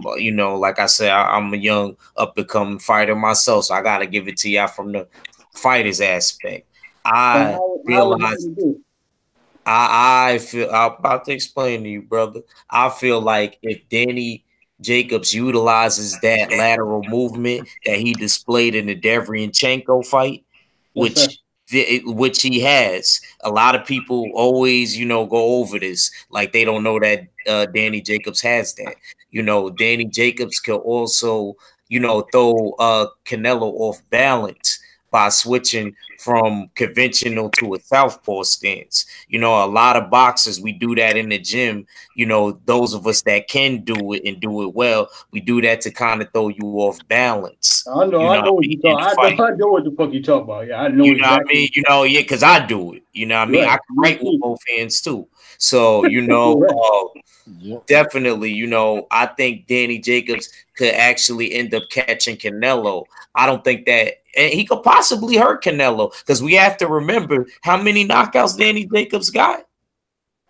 Danny Jacobs, he got a nice knockout ratio at middleweight. He do. A lot of people forget that also. You know what I mean? He has the ability to, hurt somebody. Canelo, he's very slow-footed. He's very absent-footed, as I like to say. He's very Frankenstein and a gymmish when it comes to the feet. He is an amazing counterpuncher, and he has great upper torso movement. Also, yeah, because I remember when he knocked out Sergio Mora right before. That's what made me think he could beat that Triple G, because me and my brother there was tripping. That's actually. Hey, bro, even that, stay ready. I know the way that he's talking. He knows this boxing. Yeah. Like I'm around. I ain't gonna keep doing that. Look, I know that brother knows his boxing. I know he do. I can tell by the way he's analyzing and talking certain shit. Oh yeah, I do want him to finish chopping up, but go ahead, man. Finish your point. I'm sorry. Yeah, my bad. Yeah, and that's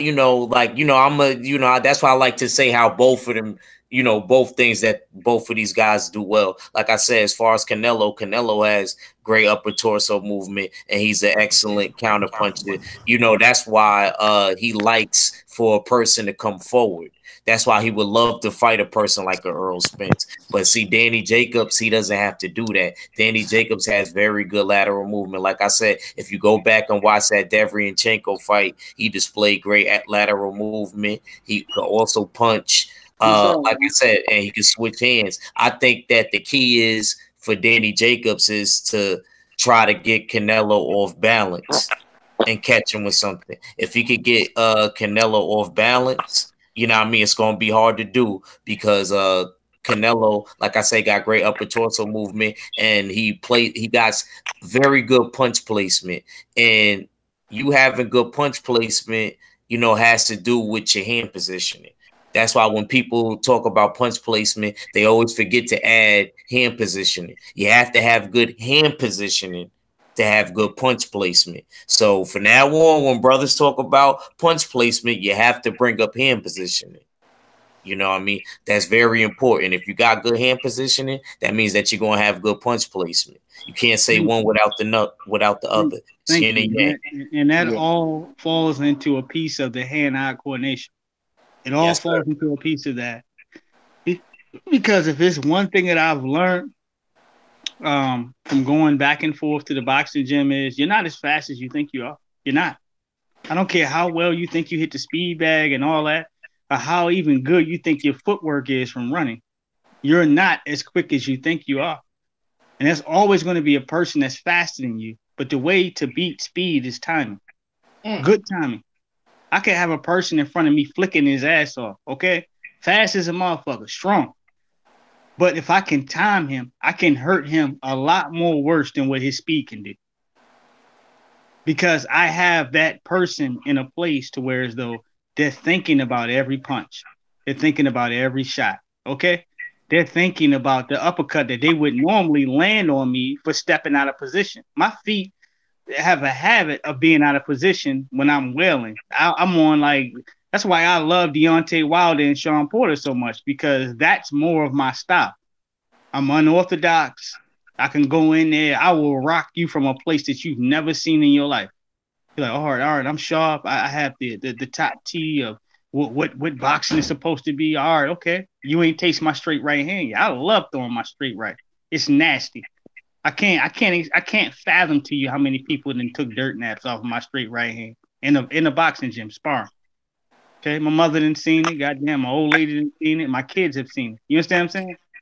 But they've also seen me get rocked by somebody being quicker than me and me not being able to time good. And for certain cases, when you're dealing with fighters, and this is what I want Daniel Jacobs to be, I want him to be offbeat. I really do. When you look in the case, some people hate Floyd. I don't like him. He's a butter biscuit eating coon. Okay? Personally.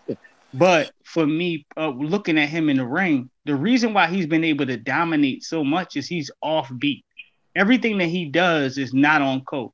You see people, all right, jab, jab, punch, punch. Okay, one jab, straight right hand, one jab, straight right hand, jab, jab, straight right hand. No, everything is off code. So you might get hit. I might go ahead and launch a straight right hand, step back, let you go ahead, throw some jabs and some dumb shit. After you finish, I step right in the side with a left hook, step back, and by the time you come in because you angry because you got hit with that left hook, I already got my straight right hand landed up. I got it lined, beautiful, from a weird angle. You understand what I'm saying? Not to cut you off, saying T, but I could tell, man, y'all Baltimore dudes like taking them half step back. Yo, I noticed Tank was doing that all day on Pedraza. I watched that fight live at the Barclays, and I thought Tank did a good job of feinting him out of position, man. You know what I mean? Taking half step backs, all of that. It was beautiful. The half and step shorter, and he was shorter. The half step for us is glory because that half step, you know what I'm talking about. Yeah, I know. That helps you get all your opponent's jitters out because they jittery already. I'm not taking that half step until I light you up to the body real quick. I'm not doing it. So when I go ahead, rather I throw the straight right or a real strong jab to the body right there to your windpipe.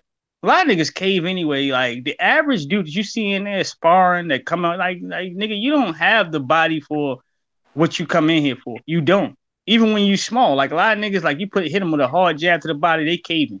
This is the end of the sparring session. But for guys that really wreck like that, okay, I'll go ahead straight right to the body, right to the wind, you understand, the windpipe.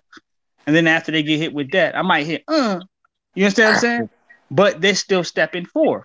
So when they step forth, I take that half step back and I'm driving in with an uppercut, preferably a right uppercut. I will prefer the left hook, depending on what the distance is, but a right uppercut just to make sure I seal the deal because that person there is most of the time is trying to hit me with some type of hook. Your jab and straight right hand really don't matter in the inside. You know that. You understand what I'm saying? It matters, but it matters to a point of I would rather hit you with two nasty hooks quickly. You understand what I'm saying? Than to try to sneak one jab in a right hook. Depending on what position I am. I tell you, I'm awkward. You feel me? Yeah. Very awkward. So if I see a person in and their head is down like they looking towards my body, yeah, I'm going to rock your temple as hard as I can. As hard as I can. I'm going to lift you up off your ballerina slippers. And when I hit you and you still standing there, I'm going to go ahead, push off. That's my half a step. After I do that, then here comes the straight right hand, which I step into. You understand what I'm saying? That half a step. And I'm going to light your Christmas tree. So I want my brother Daniel Jacobs to move in a form which he hasn't with Rozier, his trainer Rozier, in a fashion where he's unpredictable. You understand what I'm saying? Everything else, like we've been taught, all of us boxing fans, we've been taught, okay, jab, straight right hand, left hook, right hook. We've been taught that. Two uppercuts, jab, straight right hand, left hook, right. You've been taught that. That's fundamental. The best way to capture and kill a killer is to beat his ass unpredictably. I will let a person go on me sparring for a whole minute without me throwing a punch. You understand what I'm saying? You know why I'm doing this, right? You know. So yeah, you fucking know. So I can see everything that they're bringing. You try to get the data. I can see everything that you're bringing. I can see your punch speed. I can see when you get angry. I might even reach out. Excuse me. That's a piece of a lie. I will reach out to throw a sharp jab in the process within 20-something seconds just to get him rowdy. The hardest jab I can throw when I see him clean. You feel me? But after that process, I'm looking at like, all right, okay, let me see what makes him tick. So I'm putting my defense on. Your best gift to you as a fighter is your defense. You don't want a broken nose. You don't want your jaw being wired. You don't want to end up on somebody's commercial. You don't want to end up being looking like a smoothie, all right, or a pair of Dusty Mountain gears, okay, on the side of the boxing gym, on the side of the boxing ring. Your defense needs to be good. Most niggas you see, you can vouch for this. When they come in the ring, it's all offense, the majority offense, right or wrong. You ain't lying. I was working with somebody today, and uh, it was relatively easy. You know what I mean? Yes, sir. Yeah, it wasn't like he was just looking for one big shot. You know what I mean? And the perfect shot, not even just a big shot. He was looking for the perfect shot, and he had to realize there was none. Because Exactly. I'm a smaller dude. I'm real agile. I like to move, and I don't Exactly. like to throw the same punches either. I'm the What type kind of of punch person. was it? Was it a right or It was it was a a right or left straight. hook? It was a straight right. He kept trying to land because I was in a southpaw position. You know what I mean? And they got that thing where straight right is the answer. It's the key. Yeah, That's the key that's right there. bullshit. Right, it's And, complete bullshit. If and you know your boxing, that's bullshit. Right. I was trying to. Every time he would throw the straight right, I would slip and I would throw a left uppercut. Oh my god. I would step in. I didn't take a half step back. I would take a step forward, Right. slip, uppercut, and then try to pivot. You know what I mean? I was really working on that. I was working on my movement. I can see that shit. Hey, let's pass it to the next brother about Daniel Jacobs and Canelo. Anybody that hasn't spoke about Daniel Jacobs and Canelo, what is your opinion, please? Fuller, are you on, bro? Are you Anybody, awake? please. It's Fuller. full of full asleep. Brothers, Fuller. the next Go, I'm gonna do like Mac do. Hold on real quick, Santi. Going once. Going twice. say his name again. Fuller. Going once. Fuller, please unmute yourself and mute yourself. Damn Fuller. this sports. He's here. Give us your opinion, man, on Canelo versus Jacobs. He's still that line is still muted. Go to Battle Hub. Yeah. Battle Hub. You there, bro? Yeah, what's up? Yeah, go ahead. What you think about Danny Jacobs and Canelo? I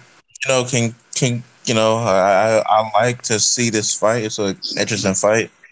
But, I just feel like Jacobs is just way too inconsistent to win his big fights. So I would go for Canelo. I think Dan Jacobs has all the skills in the world. He has a tremendous power. He has really good speed, good footwork, and he doesn't fight like the traditional way, which I like. But the thing about it, he's just so inconsistent. Like, he does things that are completely unnecessary, like switching stances and stuff like that. I mean, of course, some people can switch stances and be okay, but I feel like personally, this is something he just doesn't need to do. He can really just box like he wants to. His best performances, was like, I think like one of his best performances when I see him fight Caleb Truex and just sticking behind his jab and just using his combinations. But he's just so inconsistent. So I just go with Canelo. Canelo is just probably going to pick him off in the center of the ring. Probably not knock him out, but brother. You know in your heart, I follow your opinion because like it's evident, damn it. But what does Daniel Jacobs need to do to win, in your opinion? What could he use against Canelo? I know you gave an example, but on Canelo, what could Daniel Jacobs use to be successful? I want to hear your opinion. What he could do is probably, if I'm being honest, I think personally what he should do is like he should watch. In my opinion, I feel like he should watch how Canelo moves towards his opponent. His best. His best. Oh, I'm sorry, I'm stuttering. But his best way to beat him is to get Canelo to chase him, and it's not just because Canelo just has slow feet. This is for all fights. Once you get the first few punches off, then a person has to catch up with you and say, "I have." Whoa, because I heard my brother say that too, and now you're saying it. And I mean, no disrespect towards my brother because he had a great point, and you do too. But what makes us out? Okay, we have people all around the world listening to us. What makes Canelo have these slow feet? What does indicate to him having these slow feet? Like that's definitive. That's what the bottom line is, because the only person he's lost to is Floyd Mayweather Jr. So how is his feet that slow to where as though he cannot compete with everybody else? Hey, technically, It's Hold on. not.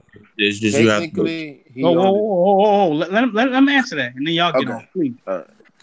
It's not necessarily when it comes to Canelo. Canelo, when he looks at most of the fighters, when it comes to Floyd, like Floyd Mayweather didn't run away from Right, Canelo. right. And when you look at his fight style, Mm-hmm. Canelo found out very early that when it came to people, when it came to his combinations, he fights much better in the center of the ring Yes, sir. because you because if he allows you to get off, if you look at Canelo, he's not one of them fighters that's just completely tries to run away from a fight. He will actually lay up on a ropes and let you try to hit him. Yes. And the reason he does that is because he finds out it's much better to get off his combination punches that way. Like let's say you throw a right hand. Yes, you throw a right. If you're not really good at throwing out the hand and getting off and then quickly getting back in your stance, then just for that quick second, he has a chance to just throw a double left to your stomach Right. for the simple fact. We'll correspond that with Daniel Jacobs because we talked about his chin, we talked about all this shit with him getting hit too much. Correspond all that with Daniel Jacobs. You have a solid point, but I want to hear it collide with Daniel Jacobs. With Danny Jacobs, he's not good. He's not defensively responsible. So the thing is with him, when he gets off, he just stays in a pocket way too long. And he can get off very easily. It's just for the simple fact that Danny Jacobs is so inconsistent. So, like I said, like it's some moments he does it really well, some moments he does it really not well. And when he can do it really well is when he's just getting off out of his shell, like when he's just out of his shell in a sense, like he's blocking first, but he's coming off quick. You don't need to put your hands down and then switch southpaw to get off your best shots. You're not even doing anything, in my opinion. You're just stalling the fight. So I mean, like it's Kurt said it best. Fighting to survive is totally different than fighting to win. So with Danny Jacobs, he's just so inconsistent that you would have to, tailor a good game plan for him because he doesn't listen to his corner that often either. Whoa. But you don't feel, okay? And this is for everybody. After you answer this and go down the line, because I know everybody's waiting to get in on this question because this is going to be a big deal. You don't feel personally that this is the biggest fight of Daniel Jacobs' career. This is a fight that he's begged for years. He's literally begged, okay, to get in here. So you don't think that he's prepped and planned for Canelo strategically in order to beat the shit out of him. Okay, this is an opportunity that Jamal Charlo don't get. You know what I'm saying? This is an opportunity that Demetrius Andre don't get. So because he gets it, okay, he flirted with the right people. He talked with the right people to put himself in position to get this. Okay, never mind what happened with him and Golovkin. Okay, never mind XYZ. Okay, and the other fights that he had that was tough, and he was supposed to do this and that, and he ended up going 12 rounds, and they looked close. Never mind that. A man's position is his position. Meaning, look, if I plan to go in here in this cookie factory and take 1 million cookies, and I plan on it for 3-4 years, I guarantee you I'll be a bad motherfucker. Now, going on to Daniel Jacobs, he planned to beat and stop Canelo for 3-4, maybe more years than that, if anybody can help me on the panel. But my point is just this, okay? Given that shit into facts, okay? There's no illusion, there's no bullshit here, there's nothing fabricated, it's all facts. All right? Do you actually seriously plan on this man losing? All right? And if he gave his best, what is he going to give? Knowing that he's prepared for Canelo for 3-4 years, though. I know it's the same question, but I'm giving it to you from a different angle. I'd say not much. I'd say not much. Canelo probably wouldn't get the stoppage, but I think as far as him struggling, he probably would struggle a little bit. Yeah, he would not. He would have some moments where he's just getting touched up like he was with Triple G. But as far as actually win, I don't see him winning. I don't think he has anything. He's just too inconsistent. Not after 3-4 years of planning, man. Nah, he's not. Come on now. We watch. Look, you're a boxing fan. You're a boxing fan. We also go to the next person. Oh, let me say this real quick before you say that. We're boxing fans. We all love boxing. We've watched Michael Moore get knocked out by George Foreman with a dumbass right hand. Okay, we watched Lance Lewis get put to sleep by Hasim Rahman. Okay, we've seen so much shit, and this wasn't in preparation. It wasn't in preparing and preparation. It wasn't. Okay, if a nigga is looking for you for 4 years, no pistol, and he's learning kung fu, I believe he might kick you in your neck hard enough when he sees you to put you to sleep. Okay, what I mean is we can't underestimate Daniel Jacobs so much that we in the bushes. That we looking at it like, all right, what the fuck? All right, well, Canelo whooped this guy's ass. Canelo did this. We know Canelo is a top scale fighter. Who is Daniel now? Who is he? Does anybody know who Daniel Jacobs is right now? Yeah. Go ahead, y'all. Go ahead, man. Because I'm losing my I'm gonna mind. tell you who Daniel Jacobs is. Daniel Jacobs is a creature of habit. Number Yes, sir. one, he's a Yes. creature of habit, but he is the IBF champion. I'm gonna Yes, sir. salute him for having the IBF champion, but at the same time, my brother, we are all creature of habits. And one thing, when I was doing Golden Gloves when I was younger, Yes, my sir. coach told me, do not pick up bad habits because they're gonna stay with you throughout the rest of your career. Even though I Thank never you. made it to amateurs, anything else. That's Thank one you. thing they told me. And Daniel Jacobs already has bad habits, and that's Like the what? one thing that was the one thing that I noticed at first. He has a bad habit of not listening to his corner. True. You can sit there and hear his corner telling him what to do, which is good advice, and he go in there and do something totally different. That's one of the reasons he's lost. He lost to Triple G Yeah. early in the fight. He started listening to his corner after the fact. But if you would have been listening to him the entire fight, you would have won that fight. Mm-hmm. Number two, when he fought Match Selecki, that fight was way too close. Yeah. To me, be honest with you, it was a draw. But I would have picked Match Selecki, but it was a draw. But he edged that fight out. But because he wasn't listening to his corner, Match Selecki had that fight way too close. He doesn't listen to his corner. Two, every time he's gotten into the big lights, except the Deverenchenko fight. But even in that fight, he did the same thing. And he Right. tries to please the crowd instead of fighting his fight. That's Even in the true. Deverenchenko fight, you can see where he pleased the crowd, but his coach wasn't tripping because he was already winning the majority of the fight. See, Mm-hmm. those bad habits can get you in a mess when you're fighting somebody as talented as a Mexican fighter as a Canelo. That's true. And see, that's my issue with that. That's why I can't pick Daniel Jacobs. See, one thing I've learned from gambling is to pick with my head, not my heart. And I see these mistakes. I can't go off of his patterns and just think that it's gonna change overnight. Stay ready. Yeah, There's a question slip right in here. yeah. Go And ahead. you know the honest question, man. I know you're gonna tell the truth. Yeah. How long is Daniel Jacobs been preparing for Canelo Alvarez? How long you been calling him out? He been calling them out for about 5-6 years, man. Okay. So you knowing that definitively. You know Yeah, that. yeah, You a I know man. that. You a man like he a man like I'm a man. Okay. Yeah, you damn You right. know what you been planning for. It might have been, look, nigga, you might have planned for some of the best pussy in your life. And it ain't come for years. But when you got it, what did you do with it? Shit, beat You that made bitch sure you straighten it out so you can have some more later on, right? Yeah, you right. To make sure, especially Exactly. if it was good, if it was All worth right. it. So I want you as a man, as a human being, to take that in consideration with Daniel Jacobs. You don't think he doesn't see people like me, people like you, people like my other brother that just came here, staring down upon his flaws? Hold on. I want to hear what you got to say about that. I do want to hear about that. Because Yeah, I knew where you were gonna go. I already knew, and you went right where I thought you was gonna go. I yeah, want to but hear see, about that, yo. okay, okay, let's hear about that. Okay, with that same thing of pattern, he knew Yes, that sir. same thing when he fought Triple G too, right? Because he had been calling Triple G out for a while. Am I Yeah, lying? but everybody thought he beat Triple G. I didn't. I did. I thought he beat Triple G, but at the same time, when he got dropped, and that dropped alone Yes, sir. made was part of the reason he lost that fight. Yes, I will agree with that.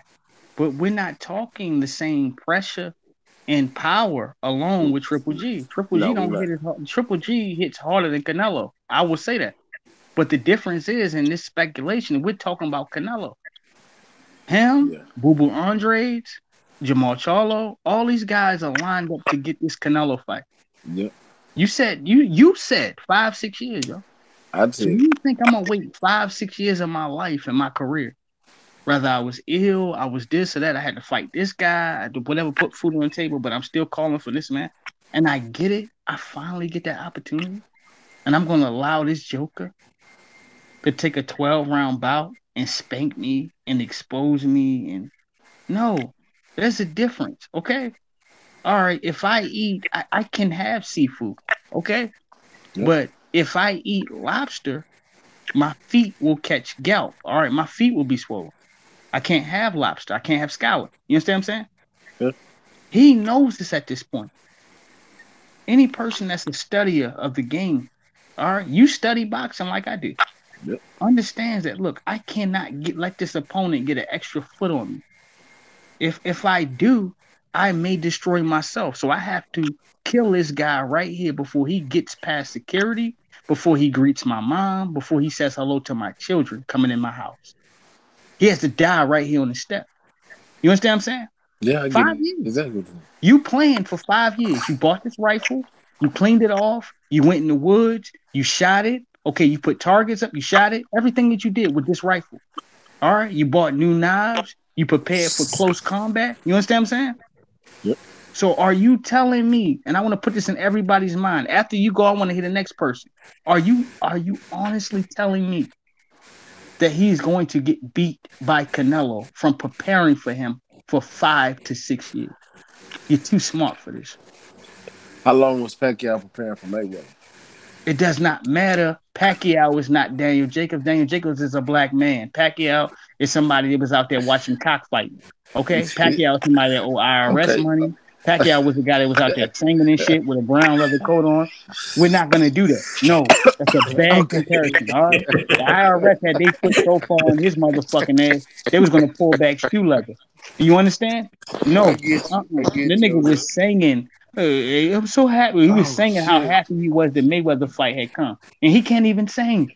Oh Okay? shit. Yeah, that was But good. he had a brown leather coat on that they let him borrow for the Oh commercial. man. All right, the IRS man was standing right there behind the camera, okay, with two fingers, with their thumb and their pointing finger rubbing together. Okay? That's what they Yeah. was doing. So no, we're not gonna use Pacquiao.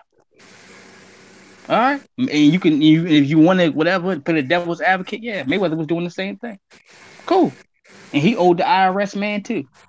Who gives a shit? My point is this: Daniel Jacobs offered before this fight came to go up in weight to fight at a catch weight, which would have put him at all disadvantages. You're getting less of the money, and you're fighting in a damn weight class that you haven't never fought at. That's inappropriate for you. He offered all those concessions. Do we remember that? Does anybody got revisionist history on this panel? No. So what I'm saying to everybody here, okay, and you, brother, stay ready. Yep. I want to hear your answer, okay, and I want to hear the next person after you, brother. Okay. Do you honestly, and put yourself there, put your boots on, with Timberlands, whatever you wear, goddammit. Just I wear Justice. I wear Justice. Yeah. All right, put yourself in them Justice, okay? And you think about it like this, yo. Are you gonna plan 5 years of your life to destroy a man in order to let him come in there in 12 rounds and style on you and to show all the imperfections that you don't have? That maybe there was a reason that we watched some fights, okay, with Daniel Jacobs and he ain't show no effort, or he didn't do this or that, because that opponent in front of him wasn't what he wanted, but he settled for it in order to make sure he could take care of his family. Okay. I don't let open the outhouse and shit on people just because my stomach hurts. The way I look at people is the same way I look at you, okay, and anybody on this panel. I know for y'all as men, as fucking men, if you waited 5 to 6 years, you said it. I didn't say it. Yeah. 5 to 6 years waiting on your prey. All right, this man might have did something to your family. He did something horrendous. I ain't gonna point that in a situation, but you waited for. What are you gonna do to that guy? Go ahead, stay ready. I ain't gonna have to say. I can't say no more. Go ahead. I get what you're saying, my brother. I do. Mm-hmm. I really do. Because it's about survival. Yeah, go ahead. You're right. It's only the strong survive. At the end of the day, that's it. Yes, sir. But like I said, I'm a gambling man. That's all. I am a gambling man. That's what I do. Me too. And me, I gotta go with my head, not my heart. You Hmm. know, I want Daniel Jacobs to win. Hell yeah, I want Daniel Jacobs to win. Of Nigga, course. if I lose money betting on this fight and Daniel Jacobs win, I won't even be mad. Hmm. But I just don't see it happening, bro. As much as I Respect. want it to happen, I don't see it happening. Respect. And I see the same thing, but I want to make sure that I put everything in a person's head to let them know what this actually is. And I needed your cosign to say 5 or 6 years. Let's move to the next Yeah. brother. We want to hear their opinion. We want to hear them. We man hogging. All right, next brother on the panel, man. Battle I don't care rifle. who it is. Act Unmute Reacher. yourself. Unmute yourself, yo. Battle go. You go before me. I want to go last. No, I think I already spoke on this. I think yeah, Yeah, Danny he Jacobs did. He did. just You go ahead. I'm gonna go last. You go ahead. Um, yeah. I just say he just gonna get beat. He's just not good enough. He's just too inconsistent. So I Yes, sir. mean, yeah, he waited 5 or 6 years, but so I mean, these people that waited longer for their fights just did. I think he's just gonna do exactly what we see Danny Jacobs doing in most of his other fights. He's gonna put on okay performance, but just not get enough.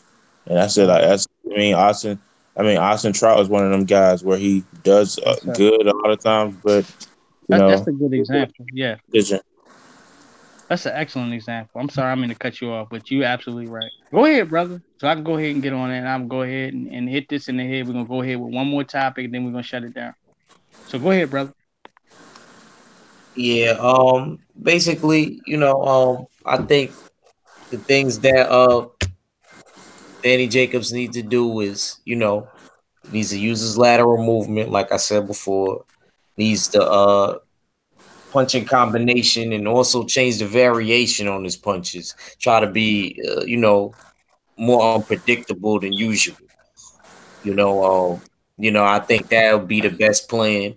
Against Canelo. Because Canelo does fatigue around the eighth, ninth round. In every fight. He's not the greatest with that gas tank, but he does other things well. So I think like I said, if Danny Jacobs utilizes that lateral movement, change the variation on his punches, I think that he could be fine. I think he also has to really try to go for the gusto and really get him out of there. It can't just be a case to where you just like the brother said, fighting to survive or anything like that. But I don't think that Canelo hits as hard as Triple G. I actually think Triple G has the power aspect. That's why Triple G was able to put Danny Jacobs on the canvas. I don't see Canelo being able to do that. If he does, it's with a body shot, but I don't even think he could hurt Danny Jacobs there because Danny Jacobs, he's always solid to the body. Pause. Yes, But indeed. Yes, yeah. indeed. And for me, Daniel Jacobs to me is of course a cancer survivor, as HBO would tell you a million times. Yeah. But Daniel Jacobs is a street dude. He reminded me of one of my close homeboys back in the day, man, when I was probably around like 18 or so. Quiet, smiles a lot, but he'll beat the fuck out you. Okay? Quickly. That was his nature. We both went to the boxing gym when we were street kids, but his thing was, I want to hurt you. I want you to say something disrespectful so I could punish you in front of your girl. That was his MO. And he did it a lot. In a lot of cases, once I had to jump in, but that's another story. I'll tell y'all on my channel. But for my homeboy Priest, he was a good dude. He did end up getting murdered in Baltimore from fucking somebody up and the bitch dude coming back doing XYZ. My point is this: with Daniel Jacobs, I feel like this is his point. This is his reckoning. He's not going to allow Canelo to take this one. Canelo can have every other fight. He can do good. He can look good in every other fight. Jacobs is not going to allow him to take this from him. No matter how clean you think the fight needs to be or how good it looks in the first 30 seconds to a minute, Jacobs is coming for blood. Okay? Complete blood. Let me pass out my last question real quick, man, because we do need to go ahead and take it down. I know I do. I'm tired of shit. Shit, I Look, gotta get up in the morning. all I right, ain't this is gonna lie. Yeah, I gotta go running in the morning. So yeah, me too. That's why I gotta get up. Exactly. I gotta go. I gotta go run my 6 miles. Um, family, is Sean Porter a top 3 welterweight? And if he's not, why not? And I'm gonna go ahead and I'm gonna explain my shit first. That way, you don't have to go to me last. Well, I'm gonna say yeah, and then you. I'll say yeah too. Um, partially yes, partially. But Sean Porter, to me, he gets shitted on a lot by the football style, by the grabbing, the elbows, head butting, whatever. You win how you can. You know, I had the one LVZ, Coach Shelton Harrison, which I love both of them to life, and they my brothers, and they'll always be my brother. Oh, I hate his style. He's head butting. He's doing this. I said, look, we watched B Hop do this for years. We ain't say nothing. We was happy that he won. You feel me? We was happy that he was successful. We was happy every time B Hop won, and he was the dirtiest of the dirtiest. So I'm not gonna look at Sean Porter different. If you angry about his fighting style, stop him from doing it. Cool. But this Ugas fight, what it showed me is like, nigga, you're not as clean as you think. Is he top 6 or 5? Yeah. Top 3? No. No. I'm sorry. No. You got whelps underneath of both of your eyes from an opponent that you were supposed to trash that's mugging you at the end of each bell because he does not take you seriously and he's standing right there in your face and your power don't mean shit. Okay? So your football-like tactic was good for Keith Thurman. It was halfway good against Danny. But when you start to meet other primary targets that want to rumble with you, you don't even want to fight like that. Why? What's different within you? What's different within you that you didn't have against these other 2 gentlemen that are able to box the same way Ugas is? Ugas had no intimidation. He didn't give a fuck. His will and principle was, nigga, I'm going to beat your ass regardless. You're not knocking me out. You ain't stronger than me. I don't give a fuck about what you're doing. And when you throw a jab or whatever, fake hook, I'm going to hit you with a hook. And I'm going to stare right in your face. No longer, to me, is he a top 3. No longer. Because he gave it away in the Ugas fight. In my personal opinion, he lost. Your face tells your identity when your mouth don't want to speak in the sport of boxing. Your face tells everything. So if me and Stay Ready are sitting right next to each other, and I say, yo, we just got finished wrecking, and my face is all busted up with my lips poked out, nigga, to Africa, and goddamn my nose pulled all the way down to Sudan, and I'm bleeding and shit, and Stay Ready looks perfectly fine. Who got their ass whooped? Don't answer that. Don't answer that. Please. It's a rhetorical question. Okay? So when I look at the 2 interviews at the end, you lost, though. I watched the fight twice. You lost. You lost off the strength of this nigga styled on you. He hit you when he wanted to. Okay? Maybe you won 3 rounds. Bossing up and trying to fight as hard as you can because you realize you're getting taken for your motherfucking socks and drawers and dirty white beater that you got on your chest. They snatching everything. They took your wallet, nigga. They took your Bible, everything, nigga. They took your Stacey Adams for Sunday, nigga. You was fighting on fucking Saturday. You took your brand new Stacey Adams, your Eldos, nigga, out the box. Okay, and said fuck you. So maybe you was fighting for something. But for me, in my opinion, Sean Porter has, from that Granados fight, from a lot of dumb shit that he been doing, okay? No, I'm not giving no more of these fighters. Same way with Keith, where he got his neck rocked, bang back, and he was possibly getting ready to get knocked the fuck out. Nobody gets any more credit without fully getting their hands dirty. If you don't plan on being a man and keeping it genuine and fighting when the cause is there for you, Sean Porter, the fuck out of here. I'll always love his style. I will always love his fights. I still watch his fights. Whether it's Paul and Malignaggi fight, whatever it is, the Cal Brook fight, though he lost, I love Sean Porter. But that shit he did against Ugas was garbage.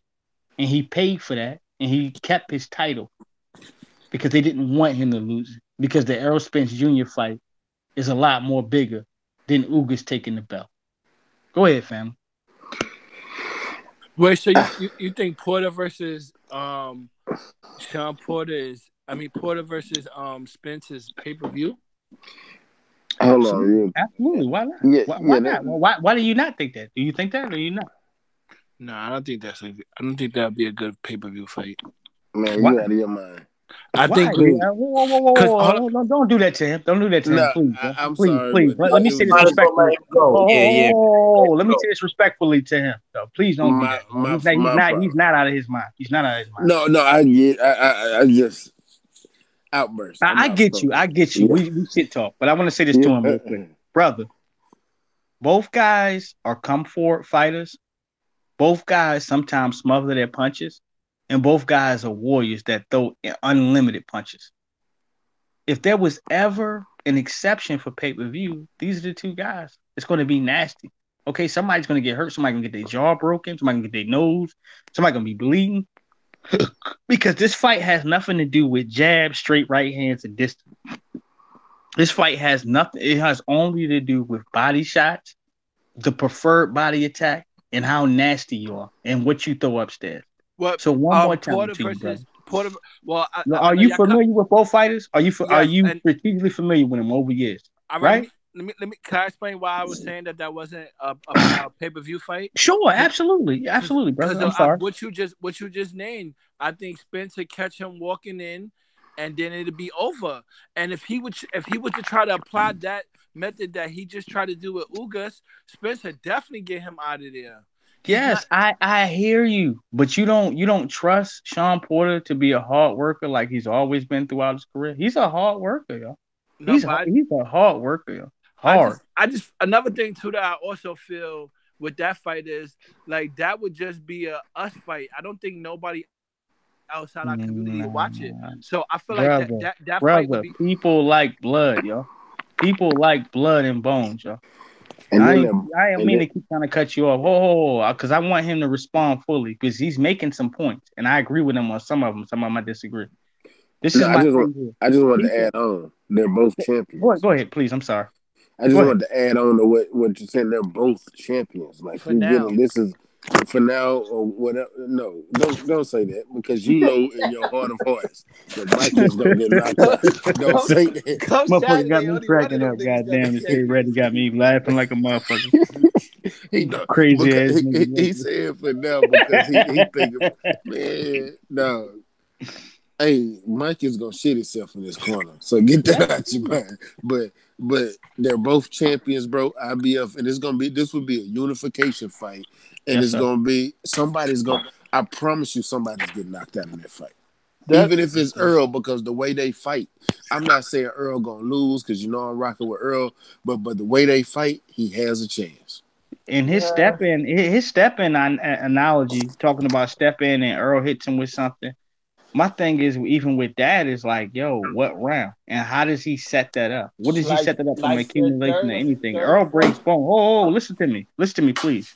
You're coming from a person that personally knows Earl, okay? Earl is a person that breaks bones. Earl is a person that gets stronger as the rounds progress. But Sean Porter also is a person that never loses stamina and cracks the whole fight. So when I say this is a pay-per-view fight, that means that every caliber, breath, sweat, what have you, will be dealt to the fans 100% compared to whatever you've been given when you've been disappointed. That's what I mean by it's a pay-per-view fight. But I do want to hear your point, your point, because you were making a whole lot of solid points, man. That I did. I agree with majority of what you said. Go ahead. But it goes to the fact to the reason that I feel like Canelo said he didn't want to fight no more Mexican fighters because Yeah. you're just really splitting the fan base in half, and like like outside our community, they're not ordering that fight. Like I just feel it'd be another. They're gonna put that fight in some place that neither one of them belongs. Almost like they did with Timothy Bradley and Devin Alexander.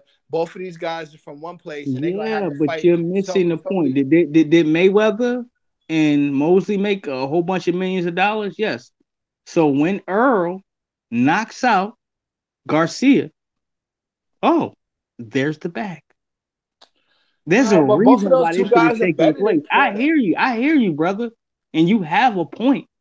But you don't have a point past tense of when Earl knocks out Mikey. Yes, he's supposed to. But there's a lot of people that don't know what me and you know that he's supposed to. You understand what I'm saying? So when that happens, here's a Mexican fan base, here's an extra white fan base, here's the people that watched him on the Olympics, the 6 million. There's a lot of people on your day. Walk around your town and ask the people if they know about Earl Smith Jr. And then tell me about pay-per-view again. Do you follow me? I'm not But pulling your leg, yo. I'm not trying to nah, bullshit I you. know, no, I'm not Where you talking from? about. Where you at right now? I'm not talking. I'm in New York. I'm not talking about. Come on, bro. God, you know better. You fucking know better. I thought I was talking to some nigga from Wyoming. You at New Nah, York? bro, niggas is not nigga. Yo, do you know people these days, No. man? Niggas is looking at that shit online. If that shit is gonna be pay per view, they niggas is not ordering that shit. B. Yes, I get you. How many people, all right, looked at it online for Tyson Fury versus Wilder? Thank you. Okay. We came close to 10 million for people that watched it online. Okay. My point is simply this. Okay. The money will generate itself on pay per view because he's never fought on pay per view until he fights a Mikey here. Once he does, and he punishes Mikey in 2 rounds, possibly 3, okay? All those fans that thought Mikey was a killer are coming with Earl. You know why? Because a lot of boxing fans, so-called fans, are not loyal. They're bandwagon as much as the Golden State Warriors winning the fucking championship.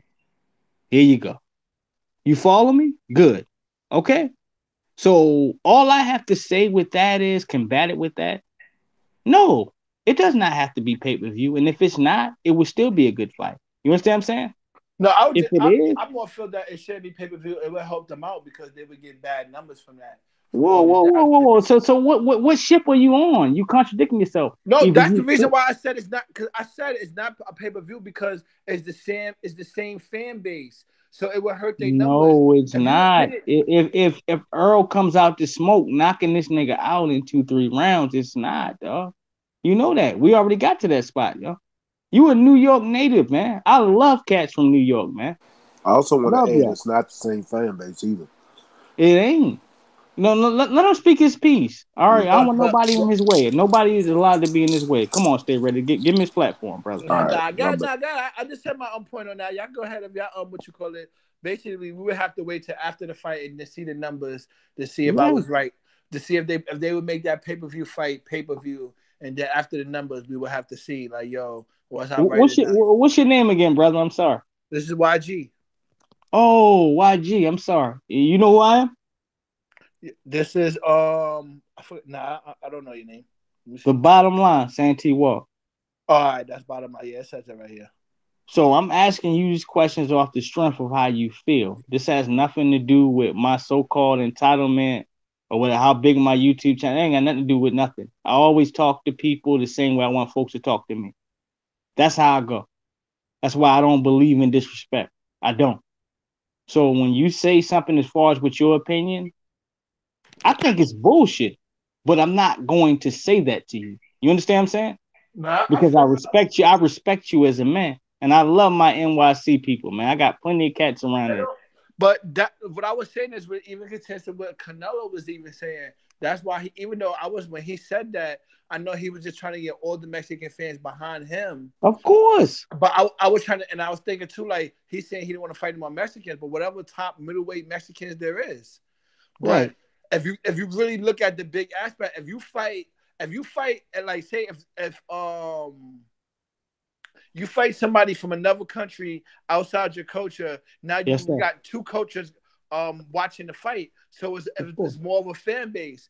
If it's just what you call it, some of those other people, they're not like well, we'll have to see.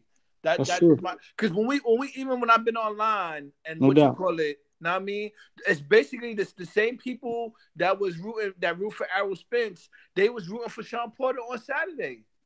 So that should let you know, dog. And I'm not going to stay no more time as you contradicting yourself. Look, bro. Look. That we have When I say we, I say the LDBC, the Lions Den boxing community. We have too much of a following in New York, Los Angeles, Texas. Okay, those are the places that we have a strong following at. They're not going to have a problem with selling tickets due to our promotion. Okay, it's not going to happen. Give me a big name and I'll show you money. Okay, and all of us, we hustle in our spare time. We own our own businesses, everything. You understand what I'm saying? So this is not for us to sit there and whatever. I love to work. That's why you don't hear me too much on boxing, because one of the last conversations I got in with people, it's like, yo, fuck that. I'm not sitting here with no bullshit niggas and talking boxing. I'm dropping jewels, and a nigga sitting here talking about how he can hate on me. You understand what I'm saying? Not you. You understand what I'm I saying? know what you mean in general. I get Yeah. you. So it's just like when I got to that point, at least like 3-4 months ago, I said, you know what? I'll just do my politics. I'll talk about ADOS because I'm more stronger in as far as with my conscious talk right now than I am with my boxing, because I don't give a fuck. You feel me? I don't. But for my young brothers, okay, that do not have rather the maintenance or subscribers I have, I'm coming to fight with them. You feel me? I'm coming here to talk with you about boxing because those are my brothers. I told them to fight for their channel, so I'm here to talk to you about boxing. I watch every fight. You feel me? But retaining to what you just said in New York, in the numbers with Sean Porter versus goddamn Earl Spence Jr., you in the bushes, yo. That's wrong, yo. You know why it's wrong? Can I explain to you why it's wrong? Go ahead. The truth of the matter is this, yo. Number one, of course, we didn't see the numbers, big homie. All right. Number two is these guys are two elite fighters. You said yourself, Sean Porter is a top 3 fighter. You said that. Right or wrong? Wait, I said Sean Paul is the top 3 fighter in the welterweights? Yeah, you said that. Yes. Hell no, All I right, didn't say so that. I'm gonna hold you to it. What is Errol Spence Jr.? Hold on. He's number 2 I'm in the listening. welterweights. What number 2? Who's number 1? Terrence Crawford. I can deal with that. Okay. So with all of that being said, big dog, this is my point. Any fight scheduled between those 3 is a pay-per-view event, which cats in New York, Maryland, okay, and every fucking where else, California, is going to pay for. Los Angeles, let's say okay, California, Las Vegas, excuse me. They're gonna pay for it. They're gonna gamble on it. They're gonna put big money on it. Overseas in the UK, they're gonna pay for it. Huh? Why? Why do I say this? Because our following, the LDBC's following is so strong, we'll make it pop. You understand what I'm saying? We'll make it pop. But nobody can sit there and say, all right, well, the LDBC, no.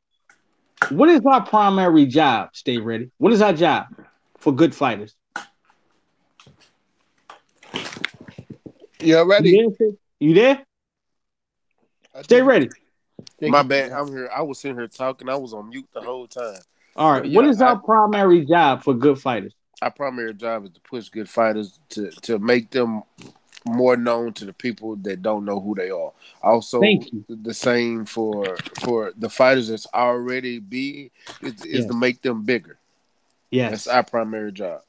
So for my brother from New York, yo, we ain't got no problem. All right, and we 250 strong on YouTube. You hear me? We don't got no problem. So if we say it's like that in this pay-per-view, oh, we winning. Ain't a point of we. At the end of the day, goddamn it, look, yes, a check comes to me at the end of the month on whatever. Yes, it does. A fat, healthy check where I eat good. You feel me? But we all eat. You understand where I'm coming from? No, I get what you're saying. So, no. If we want something to pop, it's going to pop. Eddie Hearns came out years ago and said, oh, Deontay Wilder, he doesn't have a fan base. Nobody know who he was. LDBC, 100 and something strong, pumping out Wilder videos on a daily, 5, 6 a piece, 100 something people. How much videos you think flooded YouTube by the end of the day? A nigga complaining about injustice is nobody. One person. You take a fist and pound through the concrete with 200, 300, 400 strong, and you can move a nigga out their fucking house. You can influence people that wasn't even paying attention to you. You hear me? Brother, do you hear what I'm saying? No, I'm listening to you. I was listening to what you were saying. Okay? So when you talk about them numbers and you talk about this and that, brother, we're the LDBC. We always in control. Even when niggas is asleep, even when niggas got shit to do, even when you didn't change your laundry, nigga, you checking, we always win. While they sleep, we winning. You understand what I'm saying? When they wake up, we winning. So if Errol Spence Jr. versus Sean Porter is the deal on pay-per-view, that bitch will gross as much as the fuck we want to because we win. Let somebody else get on here, man, please. All right, because I'm gonna go ahead and shut it down, man. Yeah, shit. Last 5 minutes. Y'all go I ahead. was just about to say Santee. Shoot, man. She was the Yeah, Santee takeover. yeah, because I'm about to go ahead and call it quits on y'all, man. Because I can't. Yeah. I gotta, I'm gonna fucks with y'all tomorrow, though, man. Santee, Me too. I'm it's tired as always a hell. pleasure. It's always a pleasure chopping up game with you, bro. Man, Yeah. I tell y'all, man. Even my NY brother, my brother He ain't just said the from Santee NY. takeover. I'm Let me from tell NY y'all too. something, man. I love y'all to life. You hear me? I love y'all to life. I If appreciate somebody tell you that, they man. love you to death, you tell them to change that shit. I Yo, love y'all to life. You hear me? Square business. your bottom line. So you got the Spence and Mikey fight only going 3 rounds. Yeah. Why not? Maybe 5. Maybe. It's all gonna be punishment, yo. It's like a nigga. All right, do you have a sister? Hypothetically speaking, No, no. the Yes. reason why I'm saying that because me and Stay Ready, we was already talking about All we right. had a Well, bet on that. I was I about to follow you. Let's say hypothetically speaking, I'm gonna think about it like you don't have a sister, but I'm gonna say you do. Okay. All right. It's like a nigga coming over there to your sister, spitting in her face. Go get your big brother. He's a pussy anyway. Okay. What are you gonna do to this guy? Don't answer that, because I know what I would do to him. You understand what I'm saying? Please don't answer that. I know what I would do to him. all right, but my whole thing is though you almost sidetracked. You danced around what I was saying because I was about to piss some push-ups Go on. ahead. I'm sorry. I apologize. Go ahead. I'm sorry. I'm ready to piss some push-ups on that. He don't stop him before 6 rounds. I know that for a fact. You Yes, sir. disrespecting my son Mikey. He ain't getting stopped in those 6 rounds. So if you want to put some on-demand push-ups on that, we could do that. Hmm? Santee's a workout dude, so I'm pretty Yeah. sure Are you Santee. sure you want like? Santee Are won't Yeah, you? mind. I mean, are you sure? If you feel I'm that he goes, strong as you understand. I bench press close to 300 that's pounds, what's yo. up, man. That's what's up. So you will have no problem doing them push-ups on live then, because I know my I nigga don't ain't getting care, stopped in man. I'm those strong six as a bitch. rounds. But what do you No, that's want? What are you asking me for? I'm saying. We can make a bet that he won't get stopped in 6 rounds. In 6? Yeah, because you said he gonna stop him before that. I'm saying that's All not right. gonna happen. Well. Let's bet on the whole fight. No, all right. Let's say, oh I'm no, glad I'm you. not. All I right, don't now like you playing sound. tricky, We whatever, we man. already doing I that don't now. bet. But if I do I just bet, it's told you going to that I was be a already short doing shot. that. Listen to me, brother. NYC. Listen to me. I'm going to give you what you want. Okay? I'm giving you what you want. Okay? Through the whole fight of 12 rounds, if Mikey gets stopped, okay, you owe me however many push-ups you asking me for. How many push-ups do I got to do? Well, you changed it. What you call that double? We Friday. Yeah, I did. Yeah, of course I did. Yeah, I did. I'm honest, man. Yes.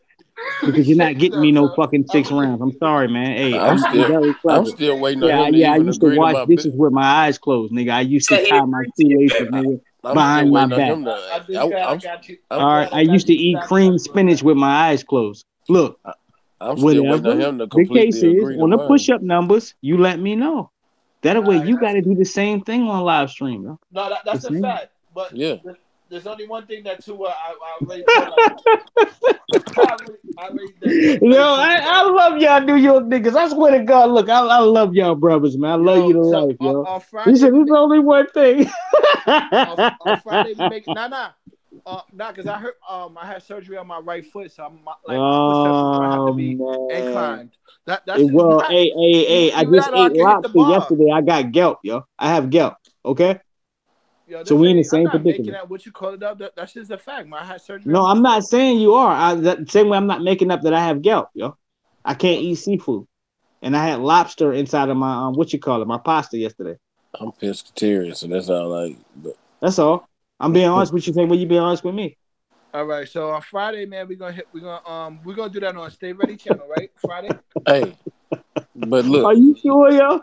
Hey, you got to make sure you accept my bet too, because you ain't even accepted mine. That's why I said, NYC, you got two niggas on your ass. NYC, I like this brother. Yo, go ahead, yo. Listen, I just said on Friday, me and you were supposed to negotiate the bet. Oh yeah, You're right. What's the negotiation? Hey, NYC, what's the negotiation? I like y'all slick talking. You know, I'm a B-more dude, man. Charm City. I love y'all New York slick talking niggas. We working out what it is. It's gonna be it's a gentleman's bet. Ain't nothing. I love y'all niggas, man. You hear this shit? Hey, y'all hear this shit? I gotta go to bed, man. Santee and YG, we gotta shut it down, bro. I know, bro. YG, give your last real quick. Mac. Hey, YG. Yeah. You make sure you come goddamn check for me, man. I want to go ahead and holler at you. I'm gonna put you on the panel too. That's definitely, man. Yo, give us your last. Give us your last, homie. And he ain't the only one from New York, Santee. I am too. We both are. Oh yeah. Well, I can tell. Goddamn it, shit, man. you ain't give me the shyster, the nigga, that motherfucker. Goddamn, take 3 sunflower seeds, nigga, off your doorstep, nigga. He give me that motherfucker. He remind me of myself with that shyster type shit, man. I love New York niggas that goddamn nigga take $3 out your wallet. I love niggas like it. You know why? Those are the best niggas you ever meet. You ain't lying. Yeah. I'm sorry. I'm a street dude. I love New York niggas like that. Old back talking, goddamn. He said, whoa. I love niggas like that. Yo, salute, fellas. Them niggas that shit. Y'all niggas think y'all slick, goddamn it. But I love you anyway, goddamn it. I got a homeboy live right next door to me, just like that, yo. That's my nigga. Yo, fellas, damn, it's 3 a.m. already too. Yeah, that's right, I'm going to bed, yo. I'm about to listen to Harry Potter and I'm going to bed, yo. Y'all niggas got me all mixed up too. He said, "Oh, Santee's a vicious nigga." No, I'm about to go on this bitch and listen to fucking Harry Potter. Okay, eat 2 pieces of boneless chicken wing. And I'm getting the fuck up out of here. All right, man. Yo, Santee, give me your last and make sure you add me on the hangout. You know what I mean? Much love to everybody, man. Much love to everybody. Shout out to the NYC. I love y'all, brothers. I love y'all. Okay, I don't give a fuck what happened with the wire and the boarded houses and shit. Let me tell y'all something, man. I actually love y'all niggas. You know what I'm saying? Because a lot of Baltimore and Maryland cats copied off of y'all back in the day. Y'all never know that. I'm telling you, we copied off of some of y'all slang and shit like that, but we were more clever. Okay, meaning even though we talk like that, look, the whistle was underneath of the tire, really. Okay. And you can get it. I love you guys. All right, respect to you. I look forward to being in your presence. Appreciate you. I'll be shooting you a link more often. You know what I mean, Mac. Thank you so much, fam. Mac, give me your last, bro. Man, I'm gonna keep it short and sweet. It was a great live. I had a good time. I laughed. I appreciate you for sending me the link, because that's why I had to get on, man. I really wanted to get on earlier, but when I was in the gym, but I just listened. I was in the chat, but I appreciate you for sending me that thing, man. I had a great show, and we're gonna get you over that 200 next, bro. Hey, salute I probably would have been over if they ain't hit me with the strike, but go ahead. Yeah, it's all right, good. Hey, we back in this thing, man. You back in her, you rocking. We finna get you over that, man. And hey, shout out to everybody in the chat. If y'all still there and ain't sleep, shout out to y'all. I know Heist here now. But yeah, man, y'all know what it is. This is Mac Stay With It Boxing TV on that boy Act Reach's channel. But y'all know what the motto is. You ain't got to get ready if you stay ready. Yo, it's your boy Ack Reacher, never steer you wrong. Shout out to the mighty LDBC, the full Berserker clan. This was the episode of the Jab Jamboree. Special guest Santee Walton was a great one. I'ma holla at y'all. We out.